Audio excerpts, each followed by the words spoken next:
Hello everyone and welcome to the 2025 Mattioli Victorian Open Championships. We are in our long course season. It is session 1. It's heats. We are Friday, 14th of February. My name is Chelsea. Welcome, Kalia. Hey guys, very, very excited to be here for this 3-day long event. We have our heat sessions in the morning, followed by our finals in the evening. So all of these athletes you see racing this morning are vying for that spot in the top 10 to come back and swim for a medal this afternoon. And boy, do we have an exciting lineup of athletes here on display today. We definitely do. It kicks off with the 100-meter multi-class backstroke. We've then got the freestyle, we've got some butterfly, we've got IM. It's all happening. It's an absolute mixed bag of exciting races to come and plenty of athletes we're going to see across the next 3 days. So many clubs. We have international teams joining us. We have interstate teams joining us. And it's a glorious morning for some fast swimming. Yeah, we love the variety and we love the experience, and we've had a lot of experience in the pool this morning just before we did have our World Para Series opening event here at MSAC. So a lot of people are being able to see a lot of their swimming heroes, lots of our Paralympians as well from Australia in the pool. Yeah, it's been a jam-packed weekend already, and we've only just kicked off this morning. We saw some incredible swims at our World Para Series, and we are ready to get underway now with our men's 100-meter backstroke for multi-class. We have 2 heats in this event this morning. Behind the blocks ready to go is Heat 1.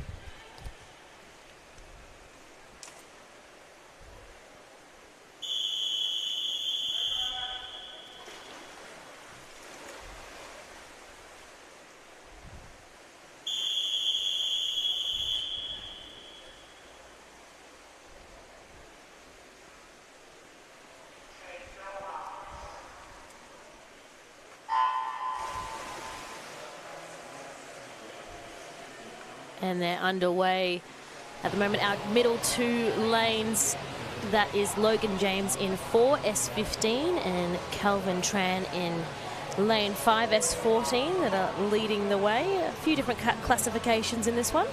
Yeah, so if you are new to our multi-class events, we do have a broad range of those classifications. They go from S1 all the way through to S19, and we look to compare the time swam by these athletes to the world record for their classification. So they're more racing the clock than one another, unless they are the same classification. In this particular heat, we do have 4 swimmers in that S14, so whoever touches the wall will get touches the wall first, I should say, will get that highest point score.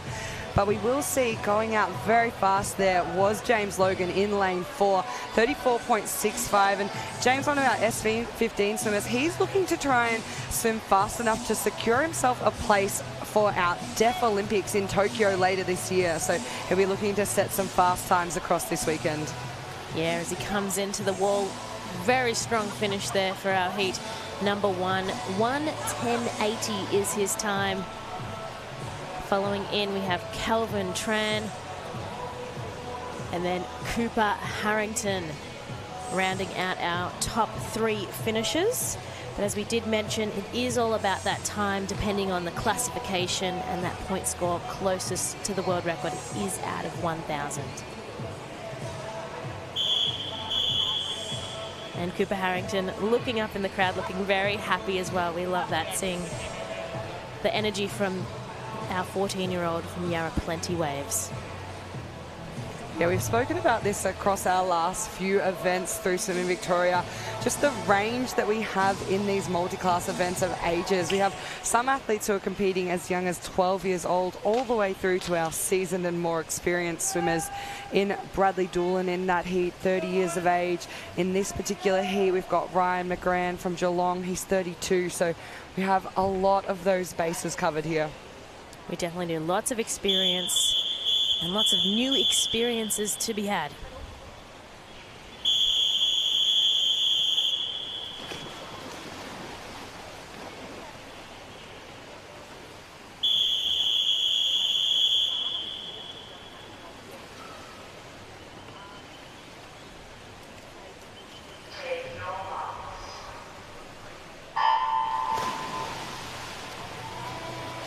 And this is our second heat off and away. A very strong start to our 4 middle lanes. It's neck and neck. Yeah, it was an absolutely flying start from the boys in the middle of the pool, yeah. And not a lot of ground or distance separating them early on. Our fastest qualifier into this heat is Hugo Sierrakowski of Ivanhoe Swim. That 1:13.26, his entry time, but giving him a great push down this first lap is Andrew Din in lane 5. He's got a 4-second slower entry time, so we'll be looking to see what goes on in this second 50, and if he can maintain this speed, we might be able to see some personal best to kick us off here.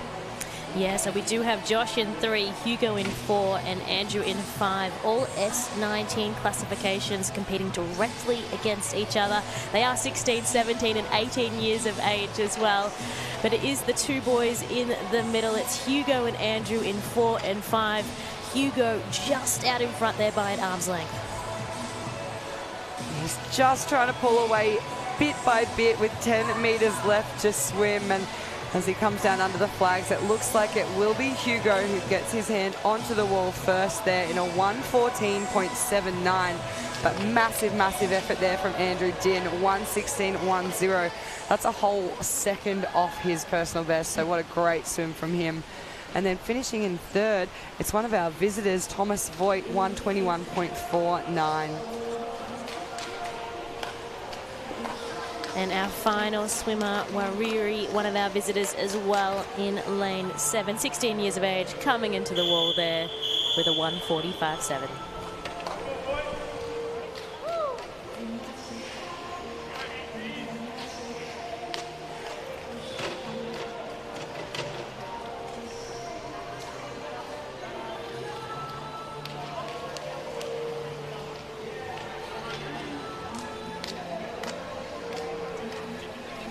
So we have a little bit of a change in pace coming up, moving on from our 100-metre backstroke multi-class events. Behind the blocks, you will see the swimmers for the men's 400-metre freestyle. One of our well-renowned events for Australian athletes on the world-class stage, and we'll see what these guys have. Speaking of world-class stage, this first heat is full of our visitors.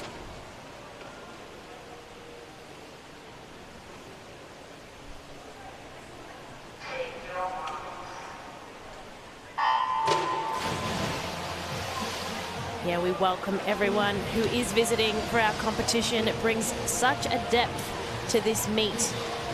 We've got people from Malaysia, interstate. Just the 2 Victorian athletes within this field, so that is how competitive, and it's a different class of swimming really as we come to these Open Championships. It's so exciting that we are able to draw crowds from all over the globe. As the boys come into that first turn, it is Maximilian Giuliani out in lane 5, who gets his feet around in a 25.83, so blistering pace early on in this 400 free. Yeah, so this is looking to be our fastest heat, and it is Maximilian who had that entry time of 3:55.35.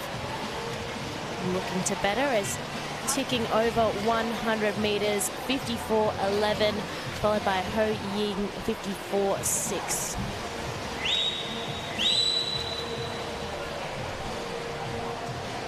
We have Mohammed Duha in 3 as well. Looking at the other side, in 6 from Caulfield, we've got Harvey Lark, and in 7, Luke Higgs. Staying up amongst it. Not too many lengths out in front at the moment as they tick off another 50. So a lot of these guys, they've settled around that 29, 30 second per lap mark, and they'll be looking to maintain that pace throughout this heat. A big goal of our middle distance races is to try and be consistent in all of your splits, so every lap staying as much the same as possible as those 2 boys in the golden lanes in the center there, basically stroke for stroke. As we turn at that 200-metre mark halfway through, it is still Maximilian who leads Ho Yan there. And he had a really nice underwater too, so he got that little bit of an advantage onto the wall, and he maintained it on the underwaters.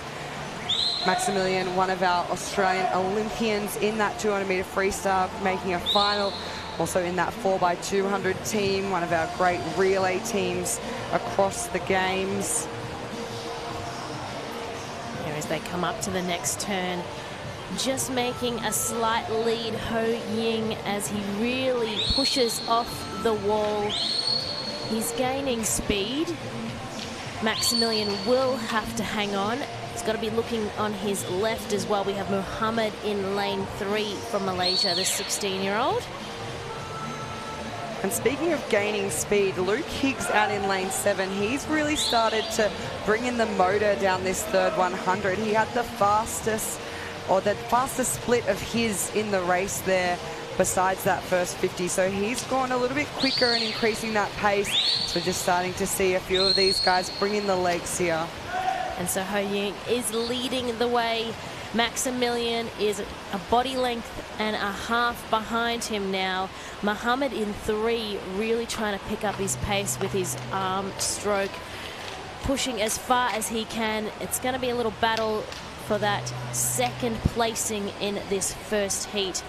Final 50 is underway.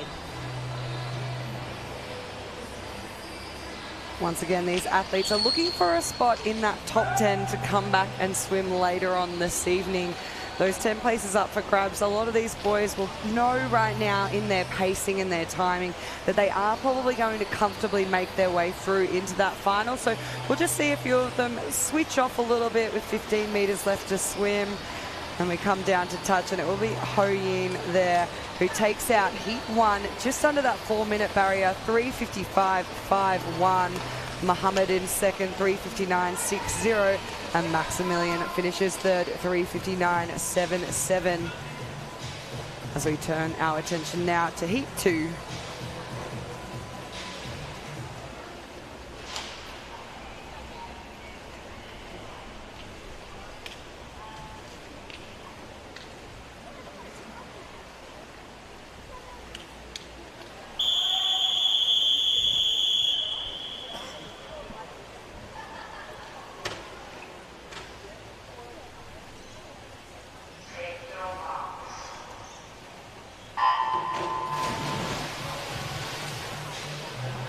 Second heat is underway.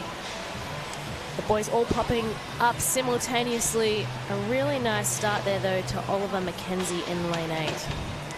Yeah, Ollie got off and underway really well, as did Cameron Bladen over in lane 3, and he looks like he's pulling his way into the lead down this first lap. Now, we saw the previous heat. They hit that first 50 very fast, out in a 25. These guys a little bit more relaxed on that first 50. Cameron there, 26.70, just ahead of Lachlan Walker, 27.11. But looking across the boys in this race, we have a lot of our endurance athletes. So you've got your likes of Tommy Lane in lane 6, Harry Hay, a lot of these guys swimming in those open water events, the 1500, the 8s, and we'll look to see them really bring it through in that second 200.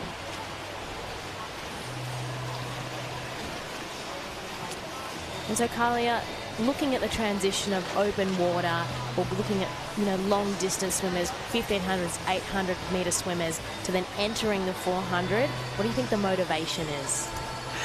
I think anyone who swam a 5-10 kilometre race, there is a lot of motivation to do a 400. It's almost the sprint of distance swimmers, and it's a really fun race as well. I find there's a lot of strategy that goes into it. It's quite a mental games type of race. You do have those athletes who put it out quickly, and they're trying to swim along, holding off that lactic acid and holding off those fast approaching longer distance swimmers. For these longer distance guys, they're loving it. This is one round of their main set out of 10. So the 400 for them is going to feel quite easy in comparison. And I think that's always an exciting way to start off a championships, to get one swim done before your main ones coming up, like the 8 or the 15. As we come down into that 200-meter turn, halfway through, it is Lachlan Walker who'll lead us through in a 1:56.4. There's not a lot separating those 3 boys in the middle. Oscar Krutzberger in 5, 1:56.6, and then Cameron Bladen 1:56.8. So about half a second between the top 3 at halfway. Yeah, I'm sure they're having a little bit of fun with it, but they're also serious, you can tell, as they're coming into that turn at the 250-meter mark. It is not over yet. They're going to have to put a little bit more pedal down to try and slip out in front of each other, because at the moment it is Lachlan Walker leading the way. Cameron Bolden, who is in the orange cap, is close behind in second. And then just making his move there, we've got Oscar Kreuzberger in 5. Yeah, as we can see now, 15 metres left in this third 100, often known as that premiership quarter, the third one. We come down, we know everyone's going to pick it up in the last 100. That is a guaranteed, but the person who made the biggest move throughout that 100 was actually Tommy Lane in lane 6. He went through at the 200 quite a ways behind those boys in the middle, and he's brought himself within half a body length of them. Breathing towards Oscar now. He's certainly still trying to close that gap from Lachlan Walker and Cameron Bladen, and that top 4 is really, really closing up. It's going to be an interesting final 50 here. Yeah, definitely. Heat 1 will definitely be watching Heat 2 as well. Our 2 fastest heats for this event 15 as they enter the final 50 metres. It is Cameron Bladen leading the way. We have Lachlan just a fingertip behind him, but Tommy Lane is making his move. Final 25 metres to go. He does have the harder swim here, breathing away from the other boys. They can see that Tommy started to make his move, so they've picked up the pace. You saw Cameron lift his rate as we come down under the flags. It's going to be tight, but it will be Tommy Lane who just holds the others off there.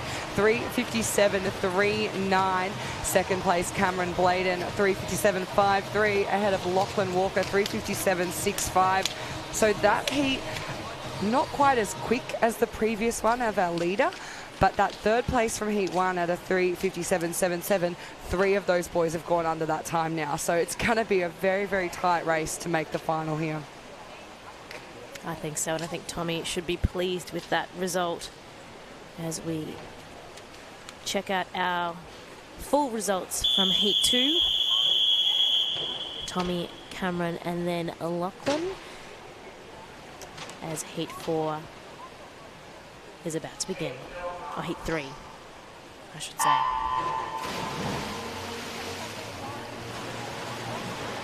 And popping out of the water, Jack Cummins in lane 7. A nice lead. Our bottom lanes, we have Cody Said and Gianluca Paradiso in 9. But already making their movements up into the race. Xavier Purcell in 4 and Aidan Langman in lane 5. So in our 400-metre events, only our first 2 heats are circle-seated with those fastest swimmers swimming out of the middle lanes in each of the heats. Now we drop down. These boys all very similar in entry time. So we go out to those 4:08s. We've got 3 athletes sitting on 4:08, a few on the 4:09, 4:10 mark. And always a really big goal in these 400-metre freestyles is getting right down close to that 4-minute mark. And we look to see who out of these boys can start chipping their way towards that big number, that big time of looking up and being able to see 3:59. Yeah, and Jack Cummins leading the way there on that turn. It is neck and neck. The boy from Surrey Park, it is Flynn Phillips in 3. Now, talking about chipping away, Kalia, the race plan, what would be the general attack to 400 metres? Yeah, that's the interesting thing about 400. There isn't necessarily one specific plan. You really have to look at your individual athletes in this one. And we do have swimmers who are more renowned for the 200-metre events who push up into this race. We tend to see them go out a lot quicker. So they're going to be trying to set the pace early on, get a little bit of a distance ahead of those longer distance athletes and try and put pressure on them and break other people's strategies. It is those mind games, of course. And so they'll be hitting it hard early on and trying to maintain. We look then towards our more endurance athletes or 400-metre specialists. It's almost like a build swim. That first 100, you're trying to establish a pace and settle in. The second 100, we want to build on that. We want to be going a little bit quicker, especially mentally. You need to feel like you're going faster because the chances are you probably are slightly slowing down. The third 100, it's really about bringing in the legs. You don't want to be too heavy on those early on because you've got bigger muscles in your legs. You're going to fatigue quicker if you use them too early. And then that final 100, it's no holding back. You've got to just give it everything you've got left to get your hand on the wall first. The main goal of swimming, of course. Yeah, and the main goal here is this big turn. We are at the 250-metre mark. Jack Gurry in 2 from Nuttawading is taking on Flynn Phillips in 3. But Xavier Purcell is also in the mix. And don't be forgetting Jack Cummins in 7. And as you said, Kalia, it is the kick that they're going to be starting to focus on here. Summer just surfacing with a little bit of a bubble, but it's still looking nice and calm. Yeah, a lot of these boys are more of those longer distance athletes, so they're not quite going to be as heavy on the legs as the sprinters, but we will certainly see it pick up down this final 100. As you just see that bigger splash come in, Flynn off the wall, really, really bringing in the white water. As over here, as Cody said, in lane 8, he's also picked up that stroke rate. You can really see the increase into this final 100. Yeah, he is definitely on the attack. There are 6 boys to watch here at the moment in this race. We've got Jack in 2, Flynn in 3, Xavier in 4, and then coming from behind to try and attack the leader group, it's Jack in 7 and Cody in 8. The final turn. It is Xavier leading the way only by half a second. Yeah, less than 2 seconds separating first to fifth here with only about 25 meters left to swim. But look at that increase we're just seeing now from Xavier Purcell. He's really, really lifted down this final 50. Flynn Phillips trying to stick with him, but Xavier's looking really great here as he comes down under the flags. Looks like he's going to take out that third heat in a 4:12.58. Flynn Phillips touches in second, 4:12.98, and then Jack Cummins over in lane 7. He sneaks on for that third place there, 4:13.45. Yeah, we knew it was going to be a close one, but it really changed up in that final 25 meters. And we'll turn our attention now to heat 4. This is our final heat of the boys, or the men's, I should say, 400 meter freestyle here at our 2025 Mattioli Victorian Open Long Course Championships.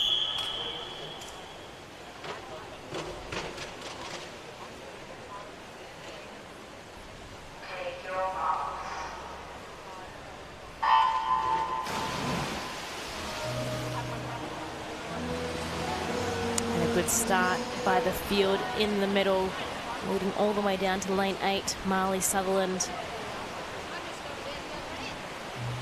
Going to Jared Webb in 3 and Jesse Phillips in 4 from Norwood and Surrey Park. Again, we've got a range of ages here, 13 years of age. Kepler Schneider's in 2, all the way up to Jesse, who is 20 years of age. And at that 50-meter mark, it's Matthew Moran from Bayside Swimming Club that leads the way. He's ticked it off. Already we're just starting to see, and this happens quite commonly in the 400-meter events, little pair-ups, little match-ups. You have that person next to you and it's a longer race to swim, so if you've got someone that you can try and work towards sticking with, it makes the race a lot easier. Yeah, we always talk about, you know, those solo races or even those swim-offs that we sometimes have, that competition compared to doing that time trial solo versus, yeah, that spirit that you have when someone is directly next to you and is keeping up at that same pace.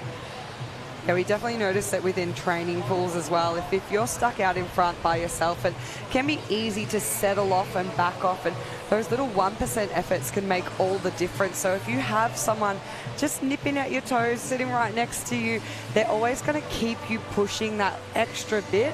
And that's what we're starting to see here between Matthew Moran and Joel Veron in 5 and 6. They are just stroke for stroke early on in this 400. Yeah, and sometimes we even, notice that when we have swimmers from the same club in our races as well. They know each other. But these boys going through, age, and now they're in opens, they're quite familiar with each other and their times and their plans and their aspirations, and that is the halfway mark. And doing a fantastic job is in lane 6. We've got Joel Varan. He's one of our visitors. Matthew not far behind him, with then Jesse and Jared in 4 and 3. Once again, a fairly tight field at the top here. There's not a lot separating those first 4 boys.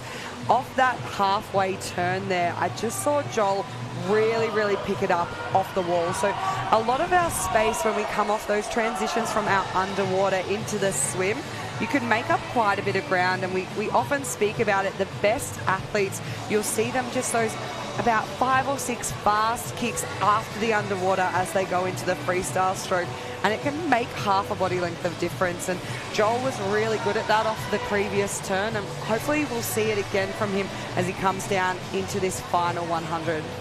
Yeah, we are talking about the turns and how important they are. A lot of practice happens in training, but if you can capitalize on them in those long races, it's those 1%ers that are going to add up, and that distance counts.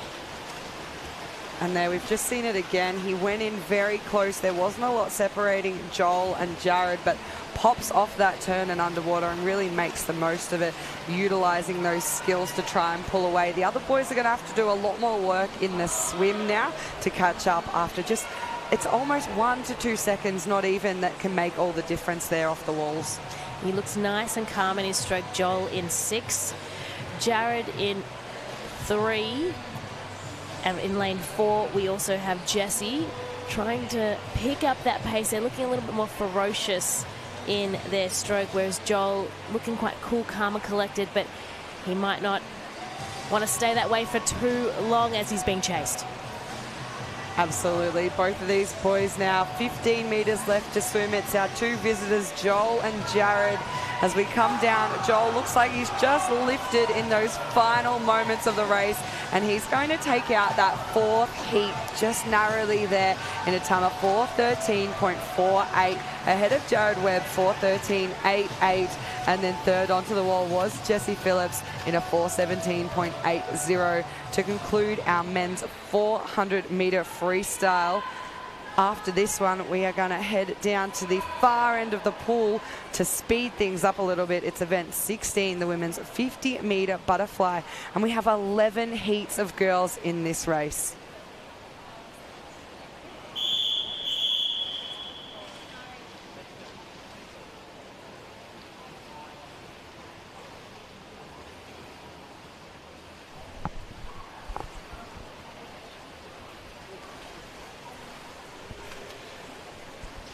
And we're going to be turning our attention to the other end of the pool, where we'll be starting our women's 50-metre butterfly event for our opens. And great to see we have 11 heats overall. Yeah, lots of action here for the 50 butterfly. And Nick, I would say the butterfly is one of my favourite to watch, especially in this sprint space with the 50s.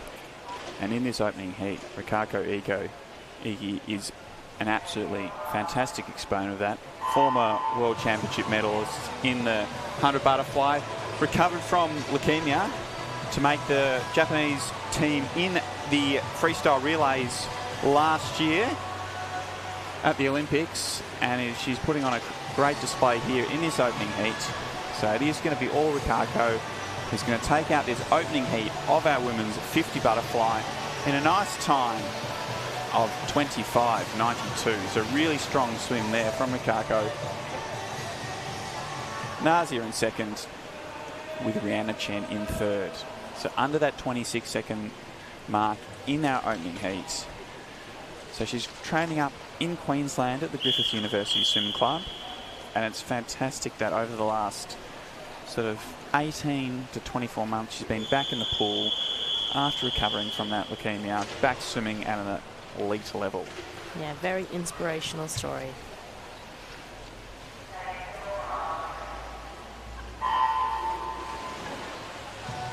And here we go with heat 2. We have Ai, also from Japan, in lane 4, our oldest swimmer at 27 years of age, showing us what she's got here, leading out in front, pairing with her another visitor, Mackenzie Burns from St Andrews in 5. Neck and neck here at the moment. Fantastic form from the middle of our field. As we come to the wall, it's Ai with 26.62. Mackenzie in that second position with the time of 27.39.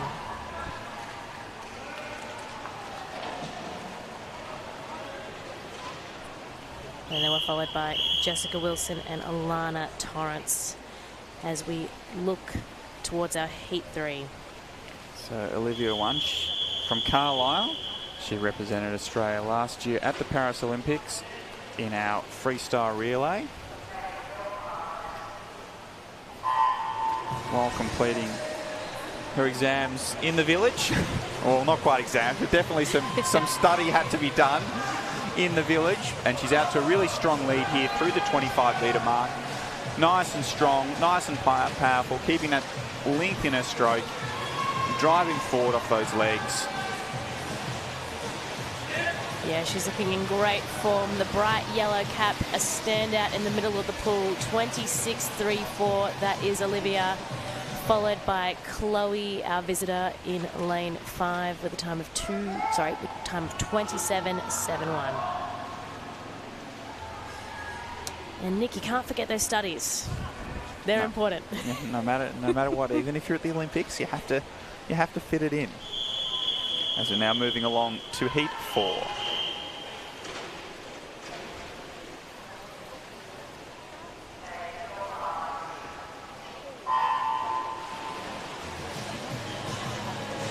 So we've moved past our seeded heats here, along to heat 4. So expect the action to come all across the pool now, as the time differences are really small, only 0.3 of a second based on seed times across this whole heat. Swimming really well out in lane 1 and lane 0 is Zana Dixon. She's leading through that 35-metre mark, just ahead of Abby Harrington in 6. But it is Zana who is going to hold on from start to finish and take it out in lane 0, 28.23. Abby in second, with Jessie Steinem in third. So nice strong swim then from Zana, from Carlisle, taking over a second and a half off her entry time there across a 50-metre distance. That's a big chunk of time, especially as she's already under that 30-second mark. Yeah, it's great to see. Heat 5, here we go.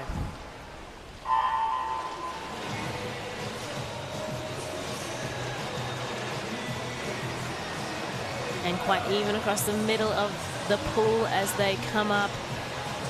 You see where it changes up. Top of the pool, we have Madeline Wilson in lane 0, one of our visitors, leading the way by an arm's length. Giving her a battle in lane 6, we've got Caitlin Ord from Caulfield. It's going to come down to the touch of the wall. It's Madeline, 29.39, followed by Caitlin, 29.61. And then in third, Karma Farmi, 29.88.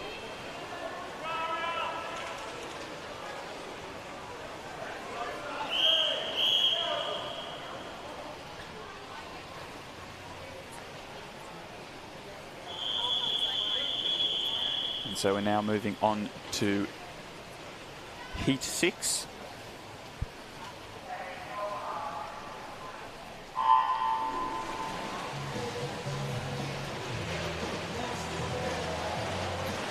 Popping up nice and strongly is Jinan in lane 4, leads through this first 15 metres and continues to hold that lead, our Malaysian swimmer, through the first 25.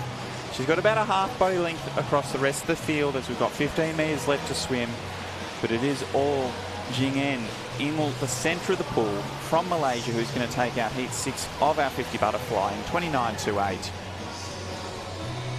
So a nice strong swim there from our visitor, swimming under that 30-second barrier. Had an entry time of 30.00. Smashed that out of the park, so under the 30-second mark for the first time and taking out heat 6 there. Yeah, it's a battle for a lane tonight in the final, and we said they were going to go quick. This is heat 7 of 11 about to get underway.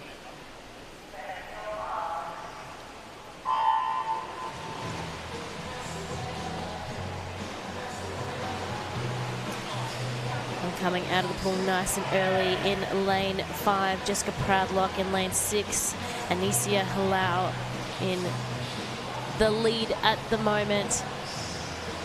Bringing it to the top of the pool as well from Surrey Park, Matilda Clark. Be watching Eve Anderson in 3 as well. It's going to be a really tight finish here.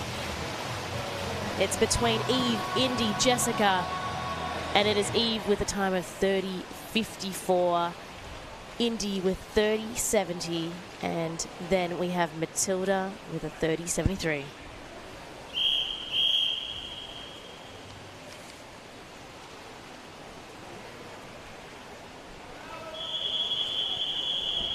as we're now moving along to heat 8.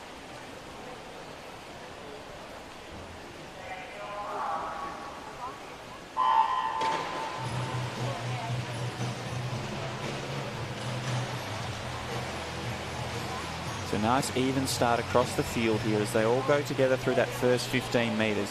Just slightly in the lead in lane 1 is Melissa Sharp. So she leads through that 25, but the rest of the field is really coming at her with 15 metres to go. It is now Yaruland in lane 7 who's into the lead with 5 metres to go. She's still managing to hold on just ahead of the top of the pool, but it is Yaruland who touches first. Sorry, Heidi Williams who touches first in 30.07. So nice close swimming there in heat 8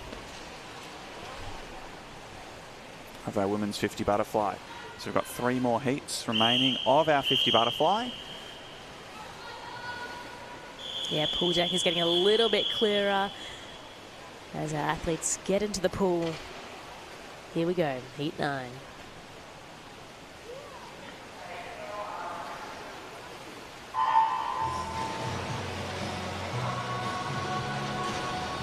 And they're surfacing up out of the water. The middle of the pool, we've got Ruby in 3, Grace in 4, Isabel in 5, and GU in 6. We've been surprised by some of our outer lanes, but it's our middle lanes taking over in lane 5. GU looking very strong. Also, we have Lucy Reed in 7 on the other side as Isabel in 5. It is going to be Isabel 30.11. Followed by GU 30.66. And then it was Eloise Pride in lane 8 that pipped it in 3rd position in our heat 9.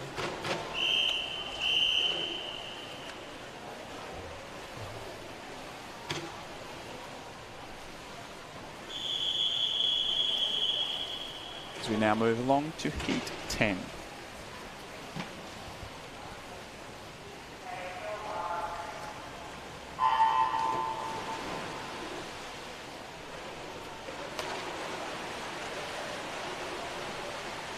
Swimming really strongly in lane 3 through those first 15 metres is Amelia Kennedy. She leads through that 25 metre mark. She's maintaining a lead just ahead of the rest of the field with 15 metres to go. So in heat 10 so far through that first 35 metres, it is Amelia Kennedy who's had the lead from the start. She's still got it with 5 metres to go. The rest of the field's coming nice and strongly, but it will be Amelia Kennedy who takes down a 30.50. Lara in 2nd, with Amelia Broughton in 3rd.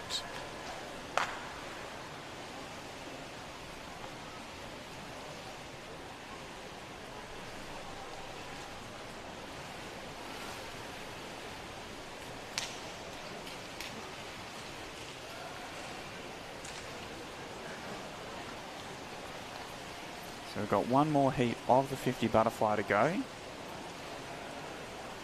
It's been action-packed. And I'm looking forward to the final tonight there. It's going to be tight. Rikako's the favourite going under that 26 barrier there. So she's definitely putting on the speed in the morning's heat session, but the battle for those minor medals could be anywhere. Yeah, it is going to be a close race, that's for sure. Lots of energy being brought into the pool by our 50 metre fly. Our girls getting the final heat underway, heat 11.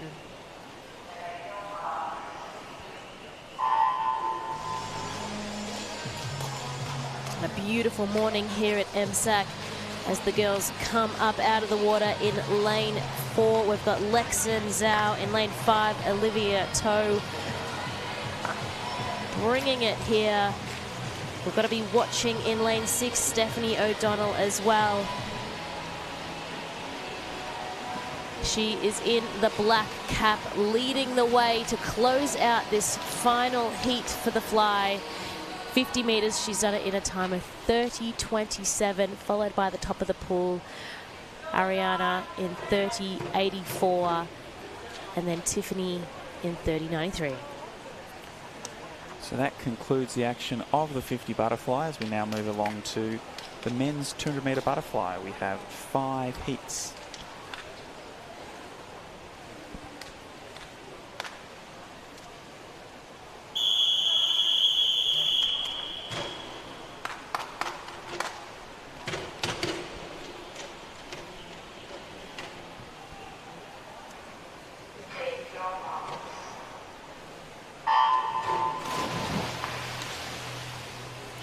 underway here in Heat 1.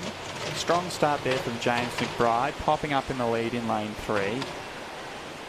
Our fastest seated athlete, Joseph Hampson, our visitor from Swimming Metro North in New South Wales, has taken over the lead through the first 25 metres. Yeah, I want to highlight as well, Eli Billman had a great start there in lane 8, but at that 50-metre mark, it is Joseph with that turn at 27.03.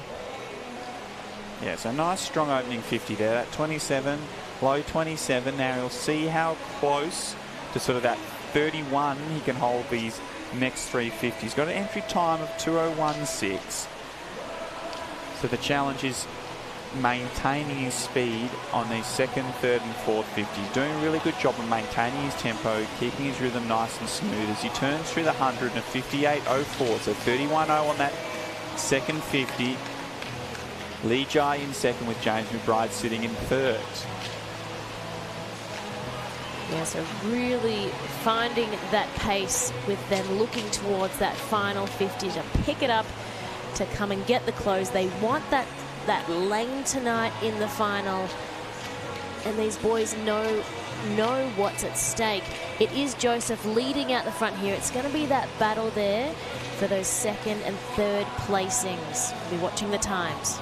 Yeah, so Joseph does lead with 50 metres to go. Really strong third 50 from Archie Kreutzberger. 31.0, the fastest in the field by over a second, has moved himself into a clear second position. He's now starting to challenge Joseph down this last 50 for the heat win. So Joseph Hampson's holding on to the lead, but Archie Kreutzberger's coming nice and strong. Has actually gone past him with 15 metres left to swim. So our 16-year-old from North Albury Swimming Club will take out this opening heat of the 200 butterfly in a 2:04.42. Joseph's in second, Leegee in third, just ahead of James McBride in fourth. So really strong second 100 there from Archie Kreutzberger. Moved from fourth to first in that second 100. The boys all know they turn to the board to check out their time straight away, making note they will be watching this second heat.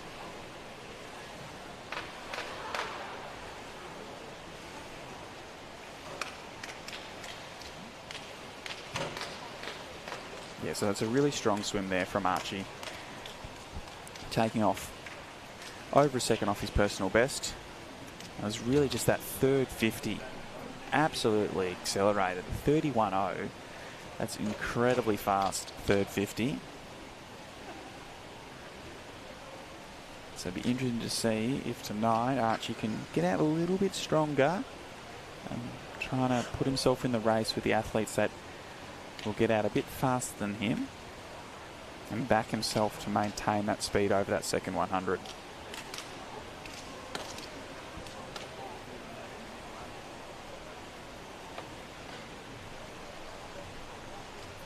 So our Victorian record was set in 2021 by Matt Temple at a 1:55.25. And that's a fast time. A very strong swim. Set that at the trials meet by memory. I reckon that was at Olympic trials in Adelaide in 2021. Our Victorian all-comers record stands from 2007, a 1:52.09, set by none other than Michael Phelps. Did that in Rod Laver Arena in the what was renamed the Susie O'Neill Pool at the World Championships.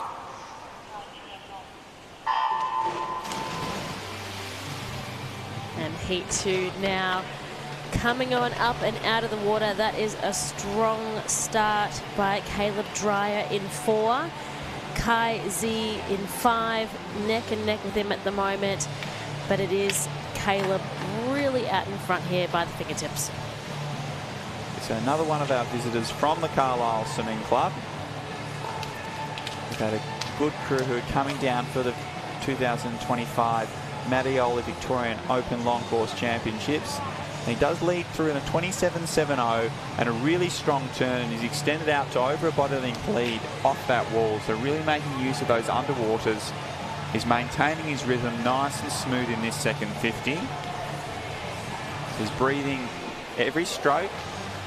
but he's staying nice and low, driving forward off that kick as he turns through the 100 under the minute in a 59.32. Tannen in second, with Eric over in lane 1 sitting in third, but it is really tight for those minor positions, which are going to be all important for a spot in the final tonight.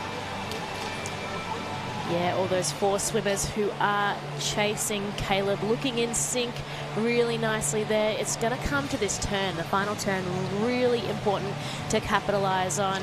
It is Caleb looking really nice and comfortable. We'll see if we can hold his lead. If only we can put a little bit of pressure on him. We'll see, how he completes this final 50. So he did drop out to a 32.6, but that was still the fastest third 50 in the field.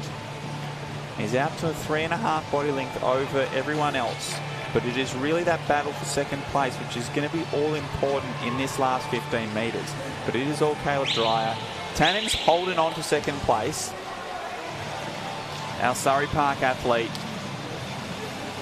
But it is all Caleb in a 2:04.62. Tannen finishes second and Kaijin in third. Yeah, that was really a confident swim by Caleb. No stopping him. He knew he was out in front and it didn't matter. He pushed forward. He knows it's about the time, and it's a great time looking towards the final tonight.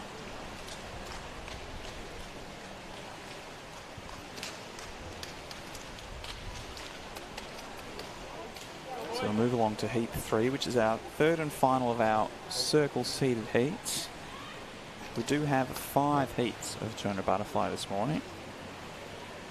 Our fastest 30 athletes have been spread across these opening 3 heats on their seed times.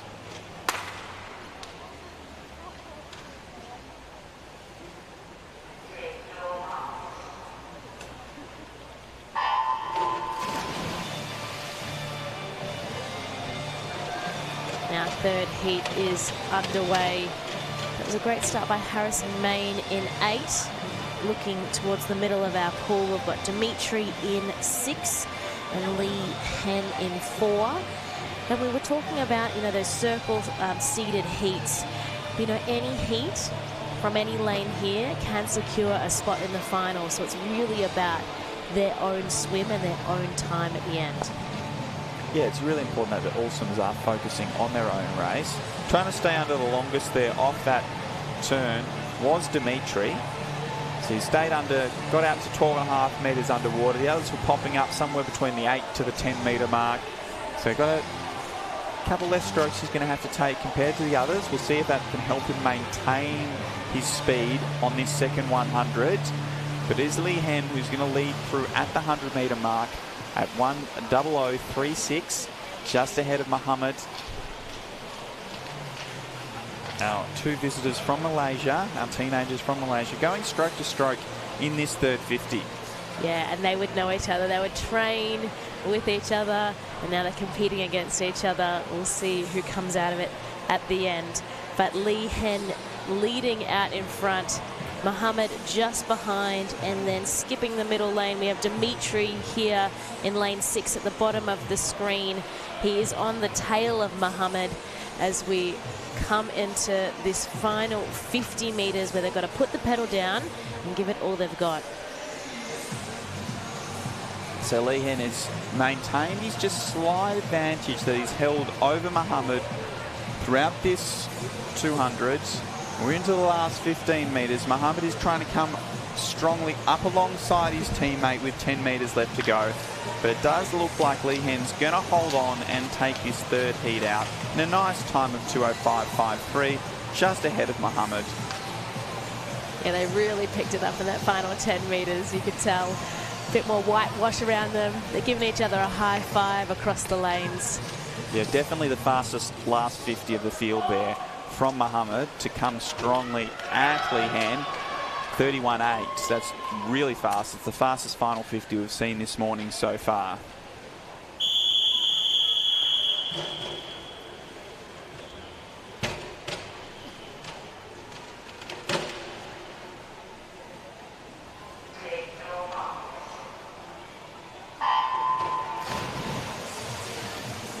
So underway here in Heat 4.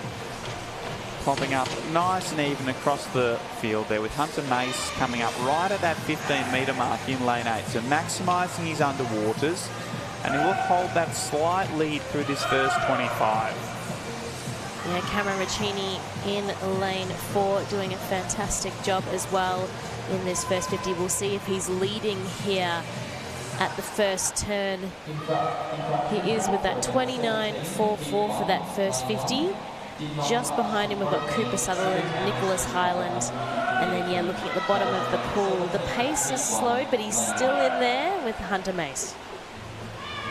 So we do expect this heat to be quite even based on their entry time. So swimmers from across the pool will be coming into consideration at various stages based on their race plan, but it is Cameron Riccini in lane 4 who's now led through the 50, will lead again at the 100 and a 103.05. Looking as well to lane 7, we have Matthew Wagstaff, one to watch. And the crowd has picked up here. The coaches are saying go, go, hopefully getting in the ears of their swimmers. They know it's close. Yeah, so Matthew Wagstaff did have the second fastest second 50 behind Cameron.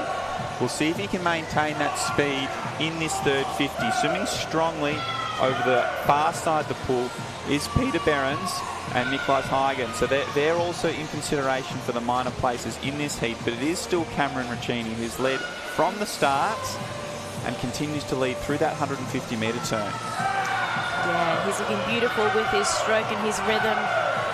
Very focused now. It is all him out in front. Matthew Wagstaff in 7 at the tail end of him. Not going to catch him though with less than 25 metres to go. Up on top we have in lane 1 Peter Behrens, also one to watch. He is now neck and neck with Matthew in lane 7, but Cameron is going to finish off nice and strong. He's got the time 2:11.30. Yeah, really strong last 50 there from Cameron to take out this heat win ahead of Matthew with Peter in third. So nice PB there, so about 3.5 seconds faster than his entry time there from Cameron. So nice strong swim in the centre of the pool. Our athlete from Geelong Swimming Club to take out heat 4 of the men's 200-metre butterfly here at the 2025 Mattioli Victorian Open Long Course Championship. As we now move along to our 5th and final heat of 200 butterflies.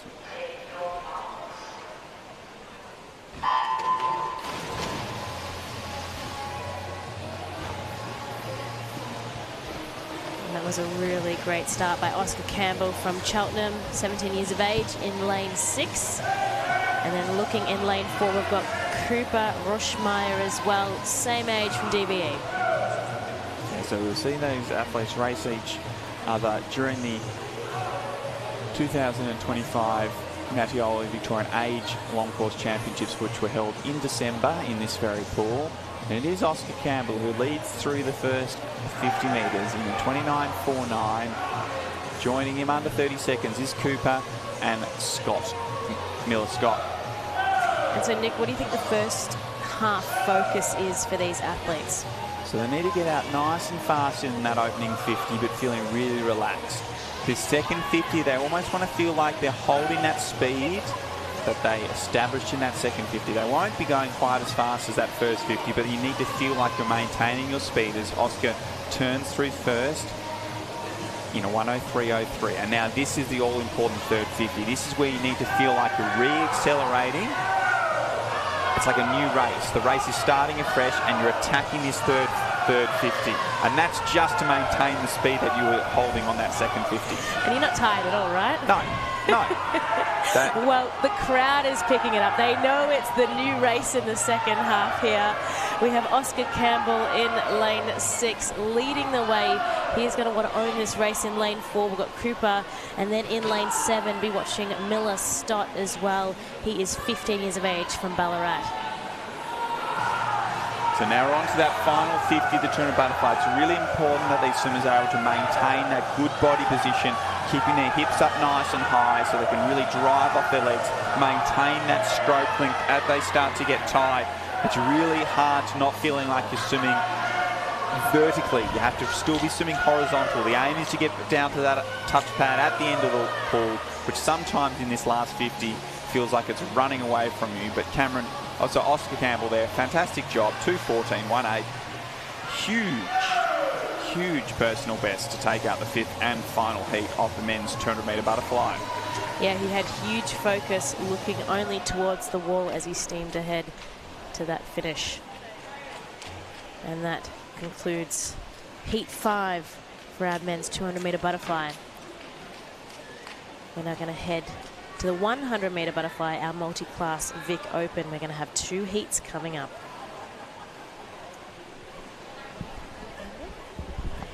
So we have Nicholas Layton in lane 4. We know that he's the world record holder in the 50-metre event in his classification.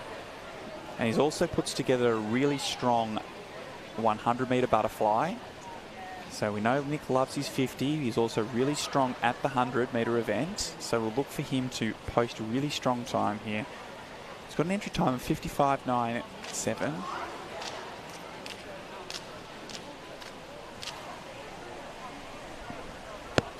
So Nick is one of our S15 athletes. And S15 is for someone with a hearing impairment. Yeah, they aren't one of our Paralympic classifications, but what they do have later this year in November in Tokyo is the Deaf Olympics. So Nick obviously in hot contention to be very, very competitive on the world stage at those Deaf Olympics. He is the world record holder in 2 events across 50 metres. And he'll be looking to increase that number of records, I can only imagine. And alongside him, James Logan, also one of our S15 swimmers. He's looking for a spot on that Australian team as well. So we have some incredible deaf and hearing impaired athletes swimming here in Victoria. So those of you who may have been joining us earlier on a different telecast would have seen the World Para Series events. These aren't part of the Para Series. This is just our Victorian Open Championship events. So some of them are doubling up. Others athletes like Nick just focusing on this 100 butterfly here. He does prefer the 50, but he's learning to extend himself to the 100. We're never too young or old to learn. I mean, look, 22 in these multi-class events is quite young. If you compare that to our second heat, David Bale of Wodonga City, 52 years old. 52 years young. He just actually had his birthday back in January around countries. Swims for one of our country regional swimming clubs as well there. So great to see such a broad range of our athletes across as we come down to that first 50-metre turn. And it is Nick out very quick, 25.92. He leads the way in front of James Logan, 30.83, and Lockie Bellion turns in third, 34.27. So that's a really strong opening 50 there from Nick. 25.9. If he can hold this and maintain it, he should be able to swim underneath his personal best time. He just needs to come back in 30 seconds or less on this second 50. He's starting to tighten up with 5 metres left to go, but he's going to be on his personal best time, reasonably close to it, 56.91. So that's a nice, strong swim there. 30.99 on the way back, so that's something he can work on improving. He needs to be able to go under 30 seconds on the way back to sort of challenge that personal best and maybe even move towards those 54s. I enjoyed his reaction there as well. He looked straight up and, you know, did the little shake of the hand. It was okay, it's all right. He'll be looking to improve on that later today. It was James who touched in second, 106.98. So he's also just narrowly outside his personal best. Some nice heat swims this morning, and that's what these heat sessions are all about. It's putting together a solid race, practicing your race plan for later on, and coming back in those finals and just absolutely being able to smash your personal best later on.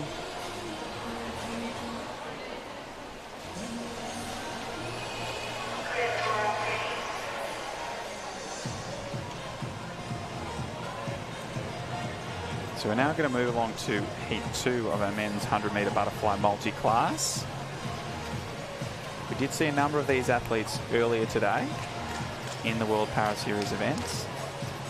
So big sessions for those guys. We kicked off that earlier event at 8:30 and they're still here, they're still racing. Cole Pierce, one of them, one of our Victorian Nunawading boys. We also have Bo Matthews, one of our visiting athletes in this event as well. And great opportunity to race a lot of these swimmers from across the country and across the globe.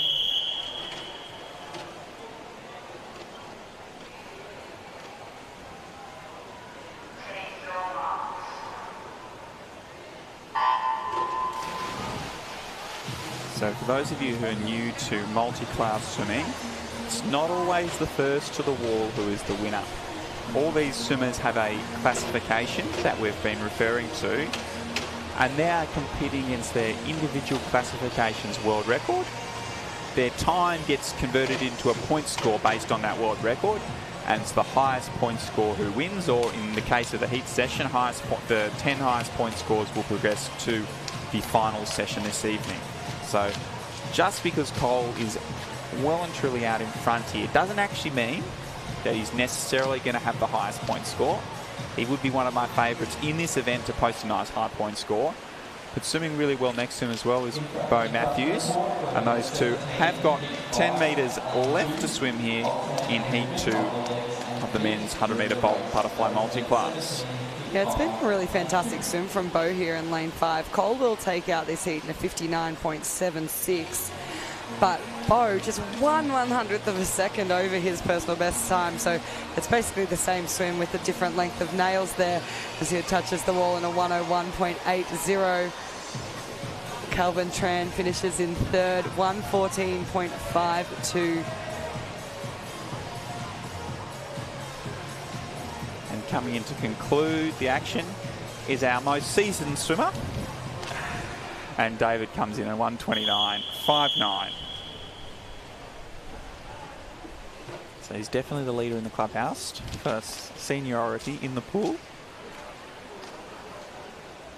As we're now moving on to event 20, the women's 100-metre breaststroke. We have 8 heats. Behind the blocks is heat 1. Now this is an event that I am very excited for.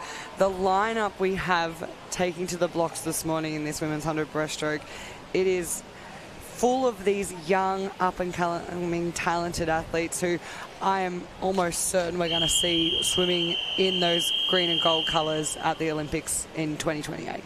Yeah, and it's a competition for spots in this event that is incredibly tough. And there's a number of strong athletes across the pool, starting right here in lane 4 with Sienna Tui from Aubrey Amateur. But she hasn't even got it all the way within her own swimming club, because in lane 5, Isabel Ray is right there with her. And we do see these pair-ups within clubs. It does help push the athletes along, having someone really close to your time who you can train alongside. And that's what these girls have done for each other. There's only 1 year separating them, so very close in age. Sienna Tui there, she's gone out very, very strong. We saw this in a lot of her races. She's one of the fastest onto the wall at the 50, and it's all about what these other girls can do to reel her back in down the second lap, as she'll turn there in a 31.83. Isabel turns in a 33.59, and it's Madeline Horvath over in lane 2 who turns in third. A 33.82. What I really like about Sienna's swimming is she really drives forward off every stroke, stays tall and tight as she reaches forward. There's no wasted energy, lots of momentum, always going forward onto the next stroke, keeping that tempo up nice and high as she's driving forward underneath the flags. A really strong, a fast swim here too. Yeah, really strong heat swim, 107.85. Great swim there. Her teammate touches in second, with Bella Zhang in third. So the pace has been set. We turn our attention to heat 2 of 8 now. Some Victorian talent in lane 5 with Riddell Smith from Nunawading. And then another one of our visitors over in lane 3, Rojin Tan from Malaysia. Got a nice big team of Malaysian athletes here at these Victorian 2025 Mattioli State Open Championships.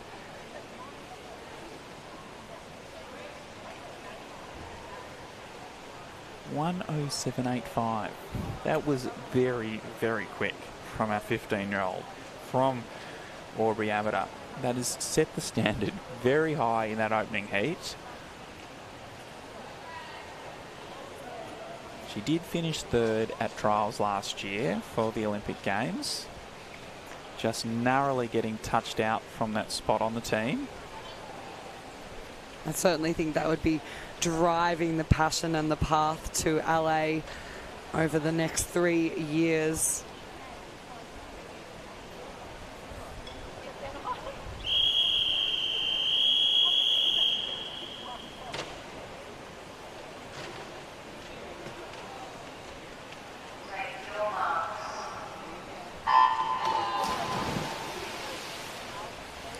As the girls hit the water now for heat 2, that 107.85, that is going to be a very tough one to get in contention with. But if we look to what second place was there, a 111. So if we can start to see some more of these girls hit that 111, 112 mark, we're looking on this morning. So Lana Torrance got off to the best start and has converted that and does lead through the 35-metre mark. Our athlete from MLC. So she's leading just ahead of Rydell Smith in lane 5. So Alana turns first in a 34.68. Strong turn from Rydell to move right up alongside Alana off that wall. Alana's now starting to extend here a little bit in this second 50. So we've got 25 metres left to swim. And these two are clear of the rest of the field here in heat 2. Yeah, Alana has a really fantastic 200-metre background. We see her competing in the IMs and the 200 breaststroke quite often. So she does have that ability to maintain down this second 50, and she's done exactly that. 112.54 to take out that second heat, just ahead of Rydell Smith, 113.70. And it is the Malaysian over in lane 3, Rojin Tan, 114.94.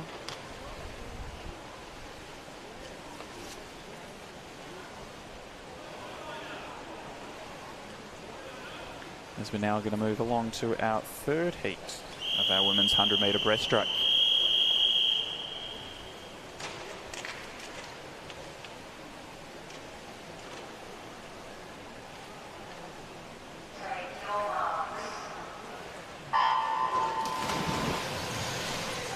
Now, if we're having a conversation about Sienna Tui, this is another athlete, one of those young up-and-coming stars that you definitely need to keep that name in mind. Lily Koch in lane 4. As both the girls, when they were 15 in that short course season, that Australian age record in the 100 when Sienna, I think it swapped and changed about 3 or 4 times. So there's some great competition in these youngsters, and Lily's really setting the pace early on as she turns there in a 32.23. So one of the faster going out splits that we've seen here this morning in the 100 breast. Yeah, really strong opening 50 there. Not quite as fast as Sienna, but a really strong opening 50, keeping that distance in her stroke nicely, driving forward off those legs, and just continuing to pull away from another wadding teammates on either side of her. So with 15 metres left to swim here in heat 3, it is all Lily Koch. And she's going to put out a nice, strong heat swim of 108.7. Well done, Lily. Nice PB there. And definitely going to keep it interesting for tonight's final. Yes, I don't think it's all going to be quite easy for Sienna Tui. She has set that 107, but Lily Koch there, 108.78. She's not far off, and hopefully we can just see some great racing tonight, have a few more of those girls take under that 110 mark. And while she's in the water, a bit of a birthday shout out there to Micah Vry of the Nunawading Swimming Club. It is her birthday today, so happy birthday.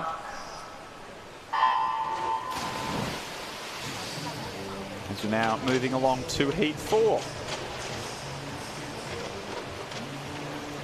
Pretty even across the start.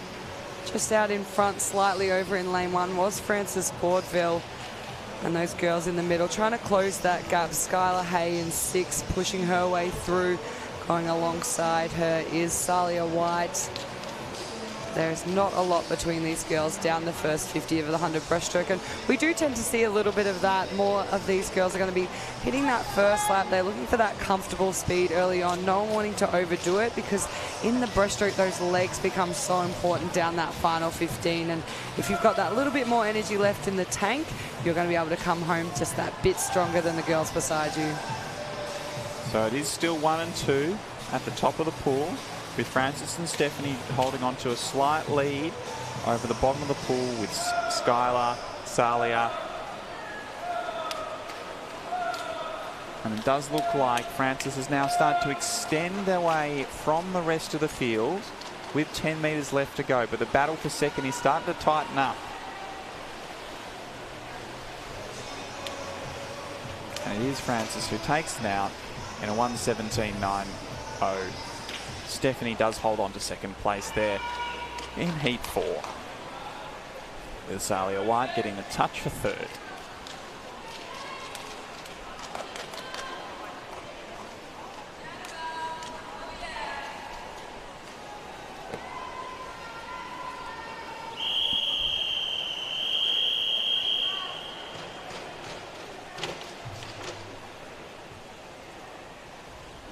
As we're now moving along to Heat 5.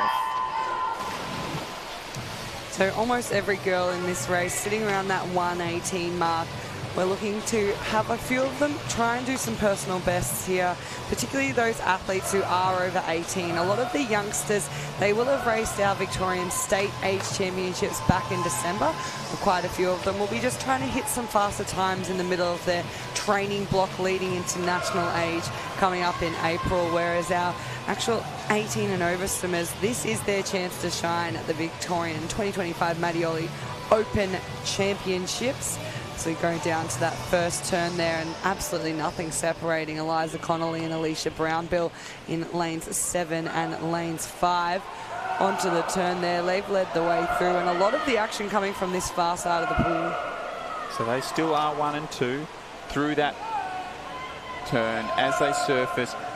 Alicia got the better of the turn, but Eliza probably had the better of the swimming speed and has maintained that lead now with 15 metres left to go, but the rest of the field is closing in. So with 15 metres left to swim, it is still anyone's go here. Eliza's holding on to that lead she established in this opening 50, and our swimmer from DVE will take out Heat 5 in 1:18.40.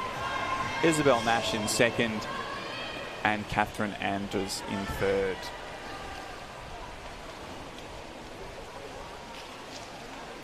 Catherine there just showing the importance of timing the finish.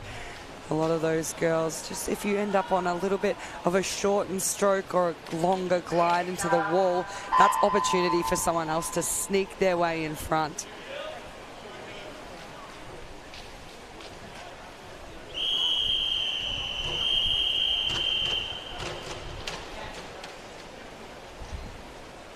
So we're now moving along to Heat 6.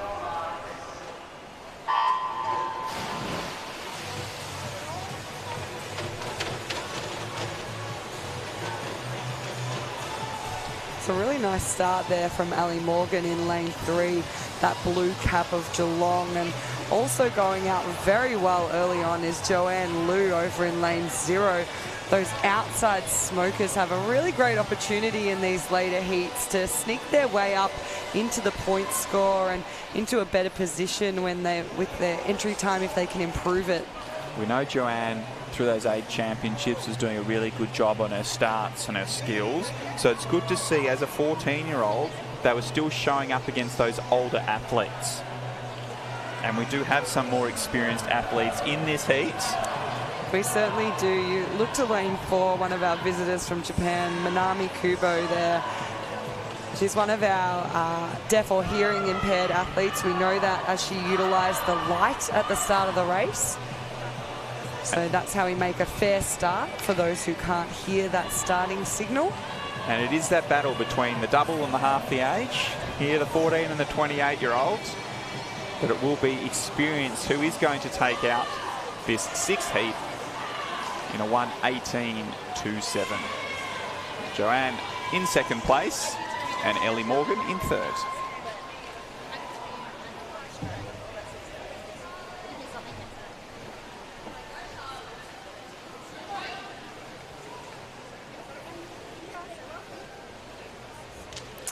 And this next heat is a lot of our younger athletes. We're starting to see a fair few of those 13-year-old girls hit the water here in the 100-metre breaststroke heat 7 of 8. And it's nice to give them the opportunity to come alongside some of our greats or our up-and-comers like Sienna Tui, third at the Australian Championships. And be in the vicinity of them, really. You get to watch them race and be part of it, and it's so nice for our juniors to have that opportunity. And they must get a bit of a boost going. Sometimes you come in and you're going, oh, I'm a 13 or 14-year-old, and the stars are 25, 26, 27. No, they're just a couple of years older than them. It's either a boost or a signal that there's a bit of room for improvement and some work to be done back at the training pool. But we come down this first 50, and it was a flying start over on the far side from lane 1. Matilda Young, she was out quickly, as was Zoe Davis in 4. Not a lot separating those two girls, just 4/100ths of a second. And we look to see those underwaters. Best in the field there was Grace Richards. She went in 6th, and she popped herself up off that split stroke, almost out in the lead. So really utilise those skills. Angelina in lane 3 now. She's starting to make a strong move here, and it's coming up right up alongside Zoe Davis with 15 metres left to swim. Those two are leading and going stroke for stroke under the flags. Who's going to hold on to take out this 7th of 8 heats of the women's 100 breaststroke? Oh, and speaking of close races, I think this is our first one of the day. It's a draw for first there, 122.59 for Renee Lister and Angelina Nguyen. And so that Renee had the fastest second 50 in the field to close nice and strongly, come from nowhere to get the touch on the wall to take out that heat with Angelina. Some very exciting stuff as we move along to our 8th and final heat of the women's 100-metre breaststroke at our 2025 Mattioli Victorian Open Long Course Championships.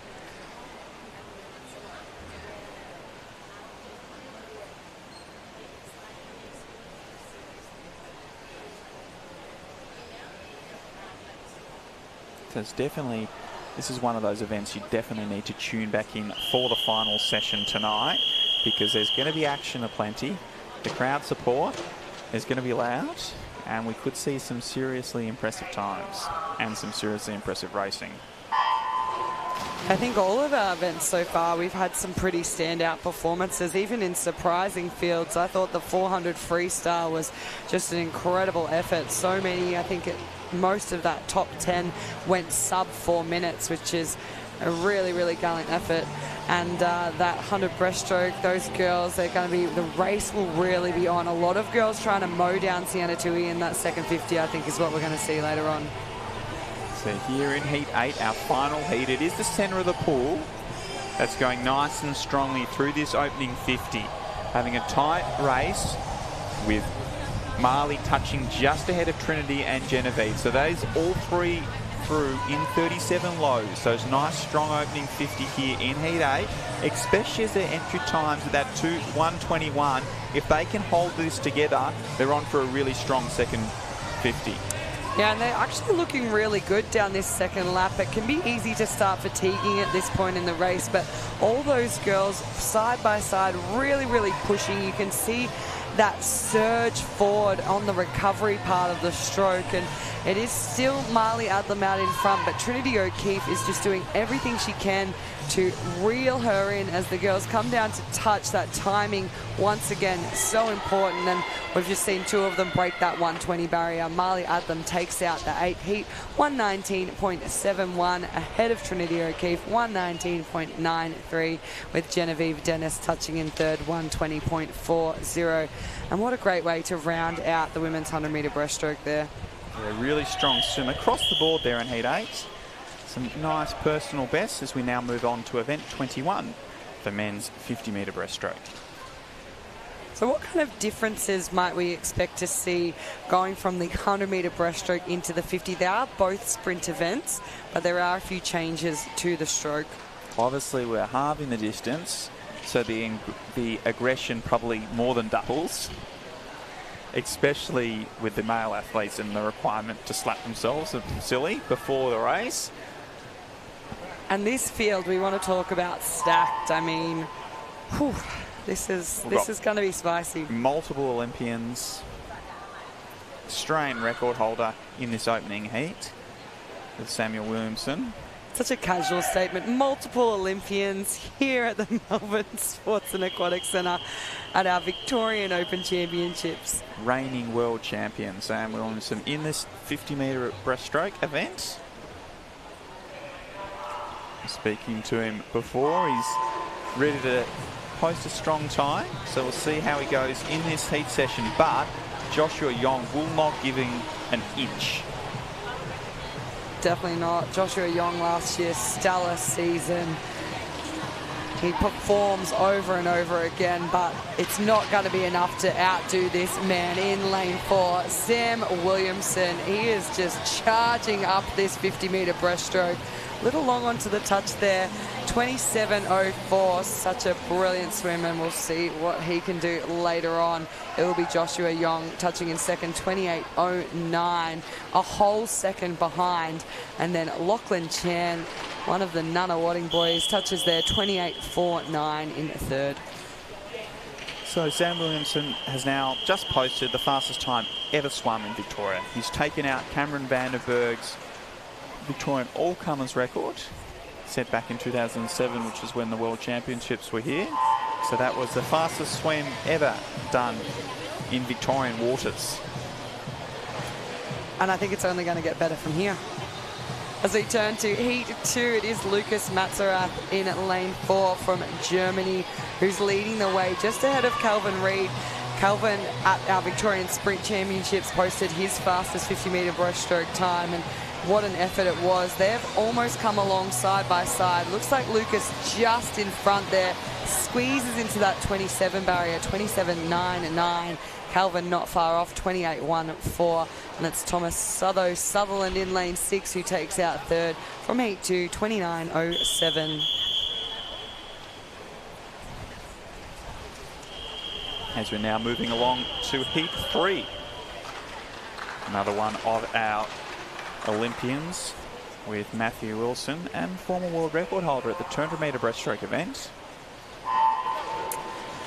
Yes, I was about to say, I'm very used to seeing Matthew Wilson in that 200-metre race. He's so strong in the second half, and he's having a crack at the 50, and he's looking really good here, sitting up nice and high in the water. We don't want to have too much drag. He's got that rating up very strong, and he's looking really powerful. Coming up alongside him is Cameron Jordan, the Victorian boy, and he looks like he's just going to finish very nicely here. Might even take out this heat. He does. 27.84 for Cameron, 28.03 for Matthew, and Jacob Nimmo in third there, 28.84. This is a tight field. I think that may be a Victorian country record there from Cameron Jordan, swimming underneath his personal best time, and I think he is the current record holder if my memory is correct. I would believe so. It just does need to still work on that start, though. He had a fair bit of work to go to catch up to Matthew Wilson. Almost gave him a whole body length off that start, but did chase him down by the end. I was going to say, a lot of our, I feel, regional and country athletes, they do love the chase. There's something about it. I'm not sure if we speak to his dad, if he's happy for him to be a body length behind dad and coach. At the end of the day, as long as you get your hands on the wall first. It's definitely something that Cameron knows he needs to continue to work on, and he has been progressing on those starts and turns. As we now move along to heat 4.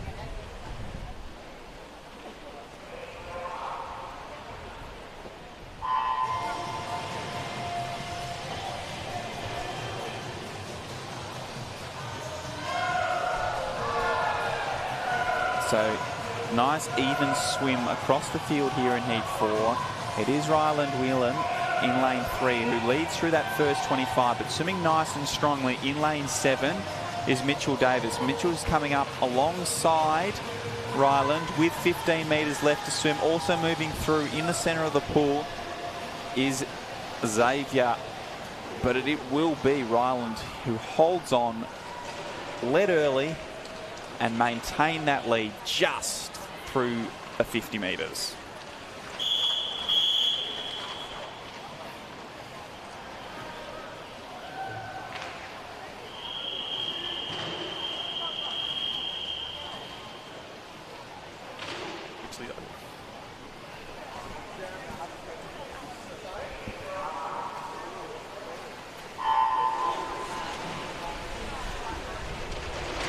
The boys in Heat 5 underway, and I mean, throw a blanket over that start. Very, very even throughout this entire heat. Let's see who can push their way into the lead as the boys come down through that halfway mark. And gosh, there's still not a lot separating them. A little bit in front. Looks like it's Eugene 2 over in lane 1. Here comes Ashley Lansbury out in lane 7, and he's just starting to surge with 5 metres left. He maintained that high stroke rate through that entire 50. 31.09 will be Ash's time, just in front of Eugene, 31.24, and Thomas Greenwood touches in third there, 31.36.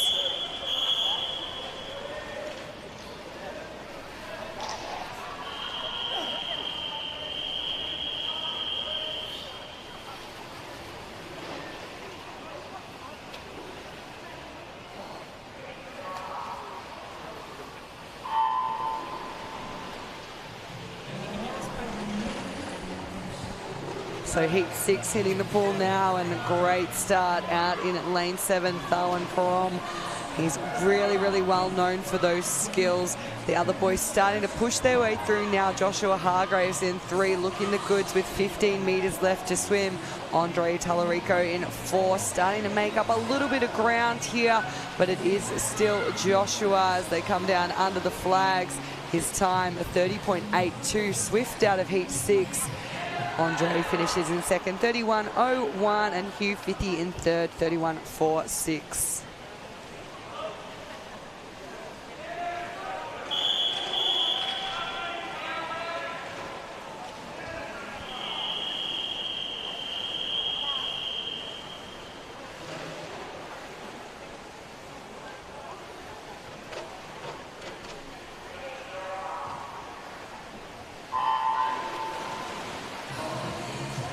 Now Heat 7 is underway.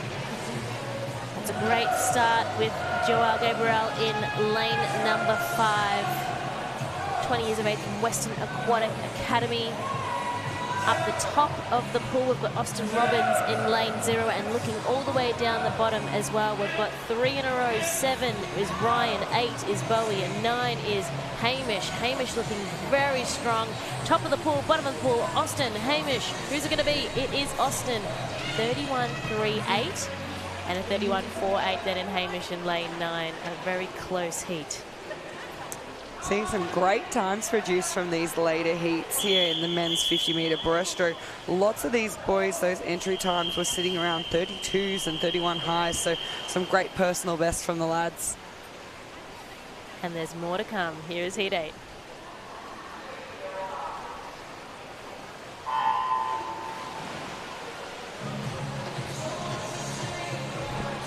And that's a great start in lane 3. We've got Teo, who's from CGGS, 20 years of age, in lane 3, has got the lead there. Already chasing him from a lane 5. We've got Luke Stafford.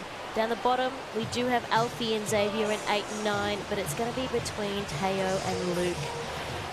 As we're coming underneath the flags, it's going to be full stretch to the wall.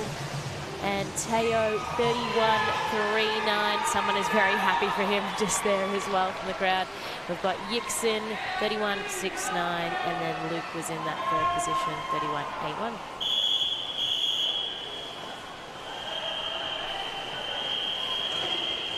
So it's our second last heat of the boys, heat 9 of 10. These guys sitting around those entry times of a 32.6. Very similar on reaction time, but on that underwater, Lucas Chan pops himself up out in the lead. Going with him was the swimmer over in lane 9, Jack Sharp, the Melton boy. He was away very well early on. Sorry, Warrnambool, my mistake. But those middle lanes starting to push through now. William Upston, Peter Dimitriadis. They're 1-2 with 2 meters left to swim. It looks to be William. He gets his hands on the wall, breaks that 32, 31.99, 32.53 for Peter. And then Reese Hornsby finishes in third, 32.93. Yeah, fantastic times, as you were saying, shaving off points of seconds. Great to see.